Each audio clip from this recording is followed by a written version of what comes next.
Lotus TV ਦੇਖਦੇ ਮੇਰੇ ਸੂਝਬੰਦ ਦਰਸ਼ਕਾਂ ਨੂੰ ਬੜੇ ਪਿਆਰ ਅਤੇ ਸਤਿਕਾਰ ਦੇ ਨਾਲ ਨਮੋ ਬੁੱਧਾ, ਜੈ ਭੀਮ, ਜੈ ਪ੍ਰਬੁੱਧ ਭਾਰਤ। ਲੋਟਸ ਟੀਵੀ ਜੋ ਕਿ ਡਾਕਟਰ ਅੰਬੇਦਕਰ ਮੈਮੋਰੀਅਲ ਕਮੇਟੀ ਦਾ ਮੀਡੀਆ ਵਿੰਗ ਹੈ ਤੇ ਆਪ ਇਸ ਨੂੰ ਸਕਾਈ ਚੈਨਲ 772 ਦੇ ਉੱਤੇ ਦੇਖ ਰਹੇ ਹੋ। ਅਗਰ ਇਸ ਨੂੰ ਪ੍ਰੋਗਰਾਮ ਨੂੰ ਅਸੀਂ ਸੰਡੇ 6 ਤੋਂ ਲੈ ਕੇ 7 ਵਜੇ ਤੱਕ ਪੇਸ਼ ਕਰਦੇ ਹਾਂ ਤੇ ਇਹੀ ਪ੍ਰੋਗਰਾਮ ਜੋ ਹੈ ਉਹ ਬੁੱਧਵਾਰ ਨੂੰ 2 ਤੋਂ ਲੈ ਕੇ 3 ਵਜੇ ਤੱਕ ਰਿਪੀਟ ਕੀਤਾ ਜਾਂਦਾ ਹੈ। ਲੋਟਸ ਟੀਵੀ ਨੂੰ ਆਪ ਸਾਰੀ ਦੁਨੀਆ ਵਿੱਚ ਵੀ ਦੇਖ ਸਕਦੇ ਹੋ। Just log on kanchytv.co.uk। ਆਪ ਆਪਣੇ ਸਭ ਦੋਸਤਾਂ, ਮਿੱਤਰਾਂ, ਰਿਸ਼ਤੇਦਾਰਾਂ ਨੂੰ ਲੋਟਸ ਟੀਵੀ ਦੇਖਣ ਦੇ ਲਈ ਅਤੇ ਸਹਿਯੋਗ ਦੇਣ ਦੇ ਲਈ ਪ੍ਰੇਰੋ। ਤੇ ਅਗਰ ਜੇਕਰ ਫਾਈਨੈਂਸ਼ੀਅਲ ਸਪੋਰਟ ਕਰਨਾ ਚਾਹੁੰਦੇ ਹੋ ਤਾਂ ਟੀਵੀ ਸਕਰੀਨ ਦੇ ਉੱਤੇ ਚੱਲ ਰਹੀ ਇਨਫੋਰਮੇਸ਼ਨ ਨੂੰ ਫੋਲੋ ਕਰੋ। ਅਸੀਂ ਆਪ ਜੀ ਦੇ ਬਹੁਤ ਬਹੁਤ ਧੰਨਵਾਦੀ ਹੋਵਾਂਗੇ। ਅੱਜ ਸਭ ਤੋਂ ਪਹਿਲਾਂ ਹਰ ਸਾਲ ਦੀ ਤਰ੍ਹਾਂ ਰਾਇਲ ਫੈਮਿਲੀ ਅਤੇ ਯੂਕੇ ਦੇ ਸਿਟੀਜ਼ਨ ਦੇ ਸਾਰੇ ਸਿਟੀਜ਼ਨ ਦੋਹਾਂ ਵਰਲਡ ਵਾਰ ਵਿੱਚ ਦੇਸ਼ ਦੀ ਰੱਖਿਆ ਕਰਦੇ ਹੋਏ ਸ਼ਹੀਦਾਂ ਨੂੰ 11ਵੇਂ ਮਹੀਨੇ 11 ਤਾਰੀਖ ਅਤੇ 11 ਵਜੇ 2 ਮਿੰਟ ਦੇ ਲਈ ਚੁੱਪ ਧਾਰਨ ਕਰਕੇ ਸ਼ਰਧਾਂਜਲੀਆਂ ਪੇਸ਼ ਕਰਦੇ ਹਨ।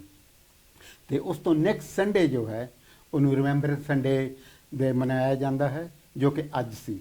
ਅੱਜ ਸਾਰੇ ਯੂਕੇ ਵਾਸੀਆਂ ਵੱਲੋਂ ਉਹਨਾਂ ਸ਼ਹੀਦਾਂ ਨੂੰ 2 ਮਿੰਟ ਦੀ ਸਾਇਲੈਂਸ ਲੈ ਕੇ ਯਾਦ ਕੀਤਾ ਜਾਂਦਾ ਹੈ। ਅਸੀਂ ਡਾਕਟਰ ਅੰਬੇਦਕਰ ਮੈਮੋਰੀਅਲ ਕਮੇਟੀ ਅਤੇ ਲੋਟਸ ਟੀਵੀ ਵੱਲੋਂ ਉਹਨਾਂ ਸ਼ਹੀਦਾਂ ਨੂੰ ਕੋਟੀ ਕੋਟੀ ਨਮਨ ਅਤੇ ਉਹਨਾਂ ਸ਼ਹੀਦਾਂ ਦੀ ਕੁਰਬਾਨੀ ਦੇ ਜਜ਼ਬੇ ਨੂੰ ਲੱਖ ਲੱਖ ਪ੍ਰਣਾਮ ਕਰਦੇ ਹਾਂ, ਲੱਖ ਲੱਖ ਪ੍ਰਣਾਮ ਕਰਦੇ ਹਾਂ। Thank you. ਤੇ ਇਹਦੇ ਨਾਲ ਹੀ ਥੋੜ੍ਹੀ ਜਿਹੀਆਂ ਇਨਫੋਰਮੇਸ਼ਨ ਹਨ ਜੋ ਆਪ ਜੀ ਦੇ ਨਾਲ ਸਾਂਝੀਆਂ ਕਰਨੀਆਂ ਬਹੁਤ ਜ਼ਰੂਰੀ ਹਨ। ਡਾਕਟਰ ਅੰਬੇਦਕਰ ਮੈਮੋਰੀਅਲ ਕਮੇਟੀ ਦੇ ਬਹੁਤ ਹੀ ਸਤਿਕਾਰਯੋਗ ਅਤੇ ਮਾਣਯੋਗ ਮੈਂਬਰ ਅਤੇ ਕਮੇਟੀ ਦੇ ਕੈਸ਼ੀਅਰ ਬਲਦੇਵ ਰਾਜ ਵਿਰਦੀ ਜੀ ਅੱਜ 75 ਬਰਥਡੇ ਮਨਾ ਰਹੇ ਹਨ। ਮੈਂ ਆਪਣੇ ਵੱਲੋਂ ਲੋਟਸ ਟੀਵੀ ਦੇ ਵੱਲੋਂ ਡਾਕਟਰ ਅੰਬੇਦਕਰ ਮੈਮੋਰੀਅਲ ਕਮੇਟੀ ਵੱਲੋਂ ਉਹਨਾਂ ਨੂੰ ਬਹੁਤ ਬਹੁਤ ਵਧਾਈਆਂ ਪੇਸ਼ ਕਰ ਰਹਾ ਹਾਂ। ਬਲਦੇਵ ਵਿਰਦੀ ਜੀ ਦੇ ਲਈ ਮੇਰੇ ਲਈ ਕਹਿਣਾ ਬੜਾ ਮੁਸ਼ਕਿਲ ਹੈ, ਕਿਉਂਕਿ ਉਹ ਹਰ ਤਰ੍ਹਾਂ ਦੇ ਨਾਲ ਕਮੇਟੀ ਦਾ ਸਾਥ ਦਿੰਦੇ ਹਨ। ਹਰ ਤਰ੍ਹਾਂ ਦੇ ਨਾਲ ਇੱਕ ਅੱਛੇ ਇਨਸਾਨ ਹੋਣ ਦੇ ਨਾਤੇ ਬੜੇ ਪਿਆਰ ਔਰ ਸਤਿਕਾਰ ਦਾ ਵਿਵਹਾਰ ਉਹਨਾਂ ਦੀ ਆਦਤ ਹੈ। ਔਰ ਮੈਂ ਇੱਕ ਵਾਰ ਫਿਰ ਆਪ ਜੀ ਨੂੰ ਬਿਰਦੀ ਸਾਹਿਬ ਲੱਖ ਲੱਖ ਵਧਾਈਆਂ ਪੇਸ਼ ਕਰਦਾ ਹਾਂ। ਤੇ ਇਸੇ ਖੁਸ਼ੀ ਦੇ ਵਿੱਚ ਵਿਰਦੀ ਪਰਿਵਾਰ 20 ਪਾਉਂਡ ਬੁੱਧ ਵਿਹਾਰ ਨੂੰ ਅਤੇ 20 ਪਾਉਂਡ ਲੋਟਸ ਟੀਵੀ ਨੂੰ ਵੀ ਦਾਨ ਕਰਦੇ ਆ। ਅਸੀਂ ਉਹਨਾਂ ਦਾ ਬਹੁਤ ਬਹੁਤ ਧੰਨਵਾਦੀ ਹਾਂ। ਡਾਕਟਰ ਅੰਬੇਦਕਰ ਮੈਮੋਰੀਅਲ ਕਮੇਟੀ ਬਾਬਾ ਸਾਹਿਬ ਡਾਕਟਰ ਭੀਮ ਰਾਓ ਜੀ ਦਾ ਪ੍ਰੀਨਿਰਵਾਣ ਦਿਵਸ ਜੋ ਹੈ ਆਪ ਸਭ ਜਾਣਦੇ ਹੋ ਕਿ 6 ਦਸੰਬਰ ਨੂੰ ਹੈ। ਤੇ ਇਸ ਸਾਲ ਕਿਉਂਕਿ 11 ਦਸੰਬਰ ਨੂੰ ਸੰਡੇ ਵਾਲੇ ਦਿਨ ਡਾਕਟਰ ਅੰਬੇਦਕਰ ਮੈਮੋਰੀਅਲ ਕਮੇਟੀ ਅਤੇ ਲੋਟਸ ਟੀਵੀ ਸੰਡੇ ਨੂੰ ਮਨਾ ਰਹੀ ਹੈ। ਤੋ ਆਪ ਨੂੰ ਬੇਨਤੀ ਹੈ ਕਿ 11 ਦਸੰਬਰ ਨੂੰ ਬੁੱਧ ਵਿਹਾਰ ਪਹੁੰਚਣ ਦੀ ਜ਼ਰੂਰ ਖੇਚਲ ਕਰਨੀ। ਕਮੇਟੀ ਦੇ ਬਹੁਤ ਹੀ ਸਤਿਕਾਰਯੋਗ ਮੈਂਬਰ ਤੇ ਬਜ਼ੁਰਗ ਪੂਰਨ ਚੰਦ ਬੰਗੜ ਅਤੇ ਮਿਸਿਸ ਧਰਮੀ ਬੰਗੜ ਜੀ ਜੋ ਕੁਝ ਸਾਲ ਪਹਿਲਾਂ ਸਾਡੇ ਤੋਂ ਵਿਛੜ ਗਏ ਸਨ, ਉਹਨਾਂ ਦੇ ਪਰਿਵਾਰ ਵੱਲੋਂ 19 ਨਵੰਬਰ ਨੂੰ ਬੜੀ ਸ਼ਰਧਾ ਦੇ ਨਾਲ ਉਹਨਾਂ ਦੀ ਬਰਸੀ ਮਨਾ ਰਹੇ ਹਨ। ਆਪ ਨੂੰ ਬੇਨਤੀ ਹੈ ਕਿ 19 ਨਵੰਬਰ ਨੂੰ ਸੈਚਰਡੇ ਵਾਲੇ ਦਿਨ ਦੁਪਹਿਰੇ 12 ਵਜੇ ਆਪ ਬੁੱਧ ਵਿਹਾਰ ਆ ਕੇ ਉਹਨਾਂ ਨੂੰ ਜ਼ਰੂਰ ਸ਼ਰਧਾ ਦੇ ਫੁੱਲ ਭੇਂਟ ਕੀਤੇ ਜਾਣ। ਆਪ ਸਭ ਨੂੰ ਬੇਨਤੀ ਹੈ। ਕਮੇਟੀ ਦੇ ਇੱਕ ਹੋਰ ਸਤਿਕਾਰਯੋਗ, ਬਹੁਤ ਹੀ ਸਤਿਕਾਰਯੋਗ ਹਰਬਲਾਸ ਕੌਲ ਜੀ ਦੇ ਪਰਿਵਾਰ ਵੱਲੋਂ ਉਹਨਾਂ ਦੀ ਬਰਸੀ 'ਤੇ 27 ਨਵੰਬਰ ਨੂੰ ਸ਼ਰਧਾ ਦੇ ਫੁੱਲ ਅਤੇ ਸ਼ਰਧਾਂਜਲੀਆਂ ਭੇਂਟ ਕਰਨ ਦੇ ਲਈ ਬੁੱਧ ਵਿਹਾਰ ਆਉਣਾ ਤੇ 12 ਵਜੇ ਉਹ ਪ੍ਰੋਗਰਾਮ ਸ਼ੁਰੂ ਹੋਵੇਗਾ। ਸੋ ਆਪ ਸਭ ਨੂੰ ਬੇਨਤੀ ਹੈ ਕਿ ਜ਼ਰੂਰ ਆਉਣ ਦੀ ਖੇਚਲ ਕਰਨੀ। ਤੇ ਇਸ ਦੇ ਨਾਲ ਹੀ ਸਾਡੇ ਬਹੁਤ ਹੀ ਸਤਿਕਾਰਯੋਗ ਡਾਕਟਰ ਅੰਬੇਦਕਰ ਮੈਮੋਰੀਅਲ ਕਮੇਟੀ ਦੇ ਸਤਿਕਾਰਯੋਗ ਸਪੋਰਟਰ ਮਾਨਯੋਗ ਆਗਿਆ ਰਾਮ ਜੀ ਦੀ ਪਹਿਲੀ ਬਰਸੀ ਸੀ। ਤੇ ਡਾਕਟਰ ਅੰਬੇਦਕਰ ਮੈਮੋਰੀਅਲ ਕਮੇਟੀ ਅਤੇ ਲੋਟਸ ਟੀਵੀ ਅਤੇ ਉਹਨਾਂ ਦੇ ਪਰਿਵਾਰ ਵਾਲੇ ਔਰ ਉਹਨਾਂ ਦੇ ਰਿਸ਼ਤੇਦਾਰ ਉਹਨਾਂ ਨੂੰ ਯਾਦ ਕਰਦੇ ਹੋਏ ਅਸੀਂ ਉਹਨਾਂ ਨੂੰ ਸ਼ਰਧਾ ਦੇ ਫੁੱਲ ਭੇਂਟ ਕਰਦੇ ਹਾਂ। ਆਗਿਆ ਰਾਮ ਮਹਿਤਾ ਜੀ ਹਰ ਤਰ੍ਹਾਂ ਦੇ ਨਾਲ ਸਾਡੀ ਕਮੇਟੀ ਦਾ ਸਾਥ ਦਿੱਤਾ। ਹਰ ਦਾਨ ਦੇ ਵਜੋਂ ਵੀ, ਹਰ ਤਰ੍ਹਾਂ ਵੀ ਉਹਨਾਂ ਦਾ ਸਾਥ ਸਾਨੂੰ ਮਿਲਦਾ ਰਿਹਾ ਅਤੇ ਅਸੀਂ ਕਮੇਟੀ ਦੇ 50 ਸਾਲ ਪੂਰੇ ਹੋਣ 'ਤੇ ਅਸੀਂ ਉਹਨਾਂ ਦਾ ਖਾਸ ਸਨਮਾਨ ਕੀਤਾ। ਅਸੀਂ ਉਹਨਾਂ ਨੂੰ ਕੋਟੀ ਕੋਟੀ ਨਮਨ ਕਰਦੇ ਹੋਏ ਅਸੀਂ ਉਹਨਾਂ ਨੂੰ ਸਾਰੇ ਵੱਲੋਂ ਉਹਨਾਂ ਨੂੰ ਸ਼ਰਧਾਂਜਲੀਆਂ ਦੇ ਫੁੱਲ ਅਰਪਣ ਭੇਟ ਕਰਦੇ ਹਾਂ। ਸੋ ਇਸੇ ਤਰ੍ਹਾਂ ਇਹ ਤਾਂ ਸਨ ਇਨਫੋਰਮੇਸ਼ਨਸ ਜੋ ਸਾਡੇ ਜਾਂ ਆਪ ਜੀ ਦੇ ਨਾਲ ਸਾਂਝੀਆਂ ਕਰਨੀਆਂ ਬਹੁਤ ਜ਼ਰੂਰੀ ਸਨ। ਹੁਣ ਅਸੀਂ ਪ੍ਰੋਗਰਾਮ ਨੂੰ ਸ਼ੁਰੂ ਕਰਦੇ ਹਾਂ। ਸਭ ਤੋਂ ਪਹਿਲਾਂ ਮੈਂ ਸਾਡੇ ਆਏ ਮਹਿਮਾਨ ਲੇਖ ਰਾਜ ਜੱਖੂ ਜੀ ਉਹਨਾਂ ਦਾ ਸਵਾਗਤ ਕਰਦਾ। ਜੱਖੂ ਸਾਹਿਬ, ਆਪ ਜੀ ਦਾ ਲੋਟਸ ਟੀਵੀ 'ਤੇ ਬਹੁਤ ਬਹੁਤ ਸਵਾਗਤ ਹੈ। ਥੈਂਕ ਯੂ ਵੈਰੀ ਮੱਚ ਜੀ। ਧੰਨਵਾਦ ਜੀ, ਧੰਨਵਾਦ ਬਦਨ ਸਾਹਿਬ। ਲੋਟਸ ਟੀਵੀ ਦੇਖ ਰਹੇ UK, ਯੂਰਪ ਅਤੇ ਦੂਸਰੇ ਮੁਲਕਾਂ ਦੇ ਦਰਸ਼ਕਾਂ ਨੂੰ ਨਮੋ ਬੁੱਧਾ, ਜੈ ਗੁਰਦੇਵ, ਜੈ ਭੀਮ। ਸੋ ਬਹੁਤ ਬਹੁਤ ਧੰਨਵਾਦ ਬਦਨ ਸਾਹਿਬ, ਤੁਸੀਂ ਜਿਹੜੀ ਅੱਜ ਦੇ ਇਸ ਪ੍ਰੋਗਰਾਮ 'ਚ ਇਨਫੋਰਮੇਸ਼ਨਾਂ ਸਾਂਝੀਆਂ ਕੀਤੀਆਂ। ਸੋ ਨਾਲ ਹੀ ਨਾਲ ਜਿਹੜੇ UK ਦੇ ਸ਼ਹੀਦ ਹੋਏ ਉਹਨਾਂ ਨੂੰ ਸ਼ਰਧਾ ਦੇ ਫੁੱਲ ਭੇਟ ਕੀਤੇ ਤੇ ਸਾਡੇ ਨਾਲ ਹੀ ਸਤਿਕਾਰਯੋਗ ਬਹੁਤ ਹੀ ਕੈਸ਼ੀਅਰ ਸਾਹਿਬ ਵਰਦੀ ਸਾਹਿਬ ਦੇ ਜਨਮਦਿਨ ਦੀ ਵਧਾਈ ਦਿੱਤੀ ਤੇ ਨਾਲ ਹੀ ਸਾਡੇ ਜਿਹੜੇ ਆਗਿਆ ਰਾਮ ਜੀ ਜਿਹੜੇ ਸਪੋਰਟਰ ਲੋਟਸ ਟੀਵੀ ਦੇ ਉਹਨਾਂ ਦੀ ਵਰਸੀ ਦੇ ਵੀ ਸ਼ਰਧਾ ਦੇ ਫੁੱਲ ਭੇਟ ਕੀਤੇ ਆ। ਸੋ ਬਹੁਤ ਬਹੁਤ ਧੰਨਵਾਦ। ਸੋ ਲੋਟਸ ਟੀਵੀ ਦੇਖ ਰਹੇ ਸਾਰੇ ਦਰਸ਼ਕਾਂ ਨੂੰ ਇੱਕ ਵਾਰੀ ਫਿਰ ਨਮੋ ਬੁੱਧਾ, ਜੈ ਭੀਮ, ਜੈ Bharat. Okay, thank you very much Jakhu sahib ji. ਅੱਜ ਦਾ ਜੋ ਸਾਡਾ ਵਿਸ਼ਾ ਹੈ, ਇੱਕ ਬਹੁਜਨ ਨਾਇਕ ਦੀ ਅਸੀਂ ਵਿਸ਼ੇ ਦੀ ਗੱਲ ਕਰਾਂਗੇ ਕਿ ਜਿਨ੍ਹਾਂ ਦੇ ਇਹ ਜੋ ਇਤਿਹਾਸ ਹੈ ਜਾਂ ਅੰਗਰੇਜ਼ਾਂ ਨੇ ਲਿਖਿਆ ਤੇ ਜਾਂ ਇਹ ਮਨੂਵਾਦੀਆਂ ਨੇ ਲਿਖਿਆ। ਜੀ, ਮਨੂਵਾਦੀਆਂ ਦੀ ਕਲਮ ਦੇ ਵਿੱਚੋਂ ਇਹ ਸਿਆਹੀ ਮੁੱਕ ਗਈ ਕਿ ਜਿੱਦਣ ਉਹਨਾਂ ਨੇ ਸਾਡੀ ਦੇ ਅਸਲੀਅਤ, ਜੋ ਸਾਡੀ ਬਹਾਦਰੀ, ਸਾਡੀ ਕੌਮ ਦੀ ਸੱਚਾਈ ਨੂੰ ਕਦੀ ਵੀ ਉਹਨਾਂ ਨੇ ਕਦੀ ਪੇਸ਼ ਨਹੀਂ ਕੀਤਾ ਹੈਗਾ ਜੀ। ਤੇ ਅਗਰ ਕਿਸੇ ਨੇ ਕੀਤਾ ਹੈ ਤਾਂ ਸਾਨੂੰ ਆਪਣੇ ਜਿਹੜੇ ਲੀਡਰ ਆ ਜਾਂ ਆਪਣੇ ਰਾਈਟਰ ਆ ਉਹਨਾਂ ਨੇ ਜ਼ਰੂਰ ਲਿਖਿਆ ਹੈਗਾ। ਅੱਜ ਅਸੀਂ ਇੱਕ ਇਸੇ ਤਰ੍ਹਾਂ ਦੇ ਇੱਕ ਬਹੁਤ ਹੀ ਮਸ਼ਹੂਰ, ਬਹੁਤ ਹੀ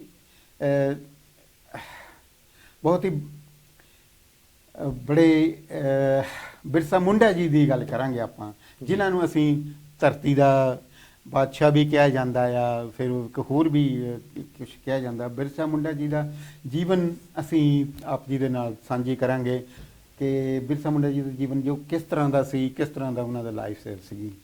ਜੀ ਬਦਨ ਸਾਹਿਬ, ਥੈਂਕ ਯੂ ਬਦਨ ਸਾਹਿਬ। ਸੋ ਆਪਾਂ ਅਕਸਰ ਜਿਹੜੇ ਹਰ ਮਹੀਨੇ ਦੇ ਆਪਣੇ ਬਹੁਜਨ ਨਾਇਕ ਆ ਉਹਨਾਂ ਦਾ ਜ਼ਿਕਰ ਕਰਦੇ ਹਾਂ ਲੋਟਸ ਟੀਵੀ ਦੇ ਜ਼ਰੀਏ। ਸੋ ਜਿਹੜੇ ਆਪਣੇ ਜਿਨ੍ਹਾਂ ਨੇ ਆਪਣੇ ਸਮਾਜ ਲਈ, ਬਹੁਜਨ ਸਮਾਜ ਲਈ ਜਿਹੜੀਆਂ ਕੁਰਬਾਨੀਆਂ ਕੀਤੀਆਂ, ਉਹਨਾਂ ਦੇ ਜੀਵਨ ਸੰਘਰਸ਼ ਨੂੰ ਆਪਾਂ ਯਾਦ ਕਰਦੇ ਹਾਂ।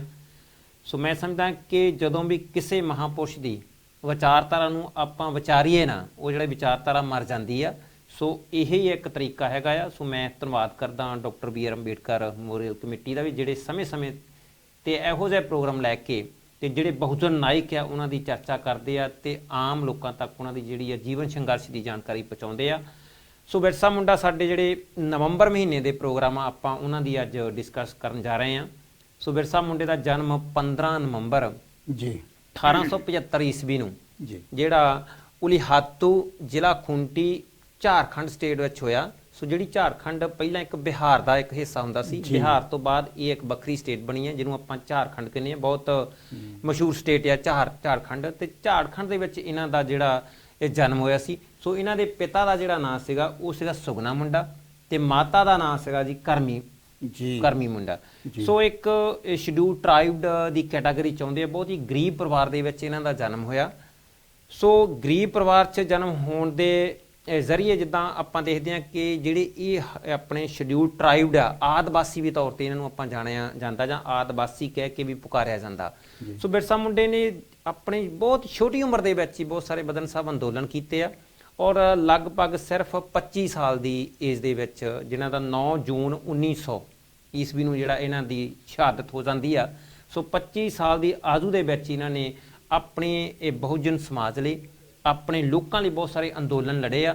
ਸੋ ਜਿਹੜੇ ਅੰਗਰੇਜ਼ਾਂ ਦੇ ਖਿਲਾਫ ਵੀ ਸੀਗੇ ਜਾਂ ਜ਼ਿਮੀਂਦਾਰਾਂ ਦੇ ਖਿਲਾਫ ਸੀ, ਜਿਹੜੇ ਲੈਂਡਲੋਰਡ ਸੀ, ਜਿਹੜੇ ਬਹੁਤ ਸਾਰੇ ਤਰ੍ਹਾਂ ਦੀਆਂ ਇਹਨਾਂ 'ਤੇ ਪਾਬੰਦੀਆਂ ਲਾਉਂਦੇ ਸੀ। ਸੋ ਉਸ ਅੰਦੋਲਨ ਦੇ ਵਿੱਚ ਇਹਨਾਂ ਨੇ ਵੱਧ ਚੜ੍ਹ ਕੇ ਹਿੱਸਾ ਲਿਆ। ਸੋ ਬਿਰਸਾ ਮੁੰਡਾ ਮੈਂ ਸਮਝਦਾ ਕਿ ਇੱਕ ਬਹੁਤ ਹੀ ਜਿਹੜੇ ਸਾਡੇ ਪ੍ਰੇਰਨਾ ਸਰੋਤ ਆ। ਸੋ ਬਿਰਸਾ ਮੁੰਡੇ ਦੇ ਬਾਰੇ 'ਚ ਜਿਹੜਾ ਆ ਸਾਨੂੰ ਬਹੁਤ ਘੱਟ ਇਤਿਹਾਸ ਮਿਲਦਾ ਆ। ਸੋ ਆਮ ਤੌਰ 'ਤੇ ਆਪਾਂ ਦੇਖਦੇ ਹਾਂ ਕਿ ਸਾਡੇ ਬਹੁਤ ਸਾਰੇ ਬਹੁਜਨ ਨਾਇਕ ਆ ਜਿਨ੍ਹਾਂ ਦਾ ਇਤਿਹਾਸ ਦੇ ਵਿੱਚ ਨਾਂ ਹੀ ਹੈ ਨੀਗਾ, ਜਿਨ੍ਹਾਂ ਦਾ ਨਾਮੋ ਨਿਸ਼ਾਨ ਮਿਟਾਇਆ ਗਿਆ। ਸੋ ਹੁਣ ਹੌਲੀ ਹੌਲੀ ਜਿਹੜਾ ਬਹੁਜਨ ਸਮਾਜ ਜਾਗਰਤ ਹੋ ਰਿਹਾ। ਸੋ ਪੜ੍ਹਾਈ ਲਿਖਾਈ ਦੇ ਨਾਲ ਬਹੁਤ ਸਾਰਾ ਹੁਣ ਲਿਟਰੇਚਰ ਜਿਹੜਾ ਸਾਡੇ ਸਾਹਮਣੇ ਆਇਆ। ਸੋ ਇਸੇ ਦੀ ਕੜੀ ਦੇ ਵਿੱਚ ਇਹ ਬਿਰਸਾ ਮੁੰਡੇ ਦਾ, ਸੋ ਮੈਂ ਸਮਝਦਾ ਕਿ ਬਿਰਸਾ ਮੁੰਡੇ ਨੂੰ ਯਾਦ ਕਰਨਾ, ਉਹਨਾਂ ਨੂੰ ਉਹਨਾਂ ਦੇ ਜਨਮ ਦਿਨ 'ਤੇ ਆਪਾਂ ਜਿਹੜੀ ਇਹ ਸਮੁੱਚੇ ਸਮਾਜ ਨੂੰ ਲੱਖ ਲੱਖ ਵਧਾਈ ਦਿੰਦੇ ਹਾਂ। ਸੋ ਨਾਲ ਦੀ ਨਾਲ ਹੀ ਉਹਨਾਂ ਦੇ ਜਿਹੜੇ ਅੰਦੋਲਨ ਨੂੰ ਆ ਆਪਾਂ ਜਿਹੜਾ ਇਹ ਯਾਦ ਕਰਦੇ ਹਾਂ, ਬਹੁਤ ਵੱਡਾ ਇਹਨਾਂ ਦਾ ਯੋਗਦਾਨ ਰਿਹਾ ਜੀ। ਹਾਂਜੀ, ਆਪਣੇ ਬਿਰਸਾ ਮੁੰਡਾ ਜੀ ਦਾ ਅੰਗਰੇਜ਼ਾਂ ਦੇ ਖਿਲਾਫ ਜੀ ਲਗਾਨ ਜਿਹੜਾ ਟੈਕਸ ਸੀਗਾ ਜੀ, ਇਹ ਵੀ ਤੁਸੀਂ ਦੱਸੋਗੇ ਜ਼ਰੂਰ, ਖਿਲਾਫ ਜਿਹੜਾ ਅੰਦੋਲਨ ਸੀ ਉਹ ਕਿਹੜਾ ਸੀਗਾ ਜੀ। ਪਰ ਮੈਂ ਤੁਹਾਨੂੰ ਇੱਕ ਗੱਲ ਹੋਰ ਜ਼ਰੂਰ ਸਾਹਿਬ ਜੀ ਦੇ ਨਾਲ ਸਾਂਝੀ ਕਰਨਾ ਚਾਹੁੰਦਾ ਹਾਂ ਜੀ। ਉਹਦੇ ਇੱਕ ਤਾਂ ਅੰਗਰੇਜ਼ਾਂ ਦੇ ਖਿਲਾਫ ਟੈਕਸ ਦਾ ਜੋ ਸੀਗਾ, ਤੇ ਦੂਸਰਾ ਜੋ ਇੱਕ ਬ੍ਰਾਹਮਣਵਾਦ ਦੇ ਖਿਲਾਫ ਵੀ ਸੀਗਾ, ਉਹਦੇ ਨਾਲ ਵੀ ਉਹਨਾਂ ਨੂੰ ਪੂਰਾ ਲੜਨਾ ਪੈਂਦਾ ਸੀਗਾ, ਝਗੜਾ ਹੁੰਦਾ ਸੀਗਾ। ਤੇ ਤੁਸੀਂ ਦੱਸੋ ਕਿ ਬਿਰਸਾ ਮੁੰਡਾ ਜੀ ਦਾ ਅੰਗਰੇਜ਼ਾਂ ਦੇ ਖਿਲਾਫ ਜਿਹੜਾ ਟੈਕਸ ਦਾ ਸੀਗਾ ਅੰਦੋਲਨ, ਉਹ ਕੀ ਸੀ ਤੇ ਉਹ ਕਿਸ ਤਰ੍ਹਾਂ ਦਾ? ਦੇਖੋ ਬੱਦਲ ਸਾਹਿਬ, ਜਦੋਂ ਵੀ ਅਕਸਰ ਆਪਾਂ ਗੱਲ ਕਰਦੇ ਹਾਂ ਮਹਾਂਪੁਰਸ਼ਾਂ ਦੀ, ਜਿਹੜੇ ਸਾਡੇ ਬਹੁਜਨ ਨਾਇਕ ਹੋਏ ਆ, ਇਹਨਾਂ ਨੇ ਇੱਕ ਲੜਾਈ ਨਹੀਂ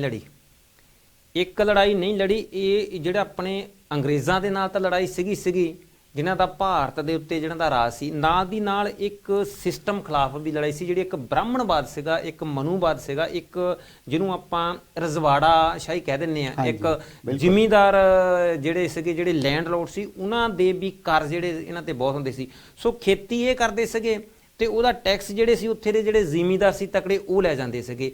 ਤੇ ਨਾਲ ਦੀ ਨਾਲ ਇਹਨਾਂ ਨੂੰ ਮਤਲਬ ਇੱਕ ਬਾਹਰੀ ਗੁਲਾਮੀ ਤੇ ਇੱਕ ਅੰਦਰੂਨੀ, ਦੋ ਗੁਲਾਮੀਆਂ ਸੀਗੀਆਂ। ਇੱਕ ਤਾਂ ਬਾਹਰੀ ਤੌਰ ਦੇ ਉੱਤੇ ਆਪਾਂ ਅੰਗਰੇਜ਼ਾਂ ਦੇ ਗੁਲਾਮ ਸੀਗੇ, ਤੇ ਅੰਦਰੂਨੀ ਜਿਹੜੇ ਉਸ ਸਿਸਟਮ ਦੇ ਖਿਲਾਫ ਸੀ। ਸੋ ਬਿਰਸਾ ਮੁੰਡੇ ਨੇ ਜਦੋਂ ਦੇਖਿਆ ਕਿ ਇਹ ਅਸੀਂ ਜਿਹੜਾ ਇਹ ਧਨ ਜ਼ਮੀਨ ਤੇ ਜਿਹੜਾ ਇਹ ਜੰਗਲ ਸਾਡਾ ਆ, ਇਹ ਤੇ ਕਬਜ਼ਾ ਜਿਹੜਾ ਆ ਇਹ ਹੈਗਾ ਜ਼ਿਮੀਂਦਾਰਾਂ ਦਾ, ਲੈਂਡ ਓਨਰ। ਤੇ ਨਾਲ ਦੀ ਨਾਲ ਅੰਗਰੇਜ਼ਾਂ ਨੇ ਵੀ ਬਹੁਤ ਸਾਰੀਆਂ ਐਸੇ ਕਾਨੂੰਨ ਲਿਆਂਦੇ ਵੀ ਜਿਨ੍ਹਾਂ ਦਾ ਕਰਕੇ ਇਹ ਕਬਜ਼ਾ ਕਰਨਾ ਚਾਹੁੰਦੇ ਸੀ। ਸੋ ਉਸ ਲਗਾਨ ਦੇ ਖਿਲਾਫ ਵੀ ਇਹਨਾਂ ਨੇ ਬਹੁਤ ਸਾਰੇ ਅੰਦੋਲਨ ਕੀਤੇ ਆ। ਸੋ ਨਾਲ ਦੀ ਨਾਲ ਇੱਕ ਬਹੁਤ ਆਮ ਤੌਰ ਤੇ ਕਹਾਵਤ ਹੈ ਬਦਨ ਸਾਹਿਬ, ਵੀ ਆਪਾਂ ਅਕਸਰ ਇਹ ਸੁਣਦੇ ਜਾਂ ਪੜ੍ਹਦੇ ਆਏ ਆ, ਵੀ ਜਦੋਂ ਅੰਗਰੇਜ਼ ਭਾਰਤ ਵਿੱਚ ਆਏ ਤੇ ਨਾਲ ਦੀ ਨਾਲ ਉਹਨਾਂ ਦਾ ਇੱਕ ਈਸਾਈ ਮਿਸ਼ਨਰੀ ਜਿਹੜਾ ਪ੍ਰਚਾਰ ਸੀਗਾ ਧਰਮ ਦਾ, ਉਹ ਵੀ ਲਗਾਤਾਰ ਚੱਲਦਾ ਰਿਹਾ।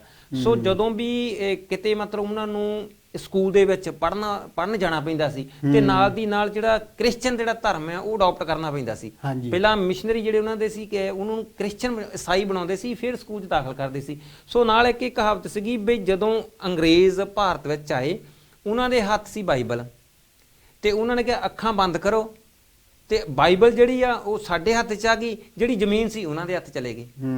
ਸੋ ਅੱਜ ਇਹ ਹਾਲਾਤ ਬਣੇ ਆ ਵੀ ਜਿਹੜੀ ਉਹਨਾਂ ਦੀ ਜ਼ਮੀਨ, ਜੰਗਲ ਤੇ ਜਾਇਦਾਦ ਸਾਰੀ ਜਿਹੜੀ ਉਹਦੇ ਤੇ ਕਬਜ਼ਾ ਹੋ ਗਿਆ, ਤੇ ਇੱਕ ਜਿਹੜੀ ਆ ਧਰਮ ਦੇ ਨਾਂ ਦੇ ਨਾਲ ਜਿਹੜਾ ਜੋੜ ਦਿੱਤਾ। ਸੋ ਇਸ ਗੱਲ ਦਾ ਵੀ ਬਹੁਤ ਇਹ ਸ਼ੁਰੂ ਤੋਂ ਹੀ ਇਹ ਜਿਹੜੇ ਆ ਇਹਨਾਂ ਦਾ ਪਰਿਵਾਰ ਵੀ, ਜਾਂ ਇਹ ਵੀ ਈਸਾਈ ਧਰਮ ਨੂੰ ਮੰਨਣ ਲੱਗ ਪਿਆ ਸੀ, ਜਾਂ ਆਪਾਂ ਧਰਮ ਪਰਿਵਰਤਨ ਕਹਿ ਸਕਦੇ ਹਾਂ, ਜਾਂ ਮਤਲਬ ਉਹਨੂੰ, ਕਿਉਂਕਿ ਉਹ ਇੱਕ ਇਸ ਤਰ੍ਹਾਂ ਦੀ ਉਹਨਾਂ ਨੇ ਕੰਡੀਸ਼ਨ ਲਾਈ ਸੀ ਵੀ ਜੇ ਕਿਸੇ ਵੀ ਇੱਥੇ ਦੇ ਲੋਕ ਨੇ ਸਕੂਲ ਜਾਣਾ ਤੇ ਉਹਨੂੰ ਪਹਿਲਾਂ ਈਸਾਈ ਜਾਂ ਕ੍ਰਿਸਚਨ ਬਣਨਾ ਪੈਣਾ ਆ।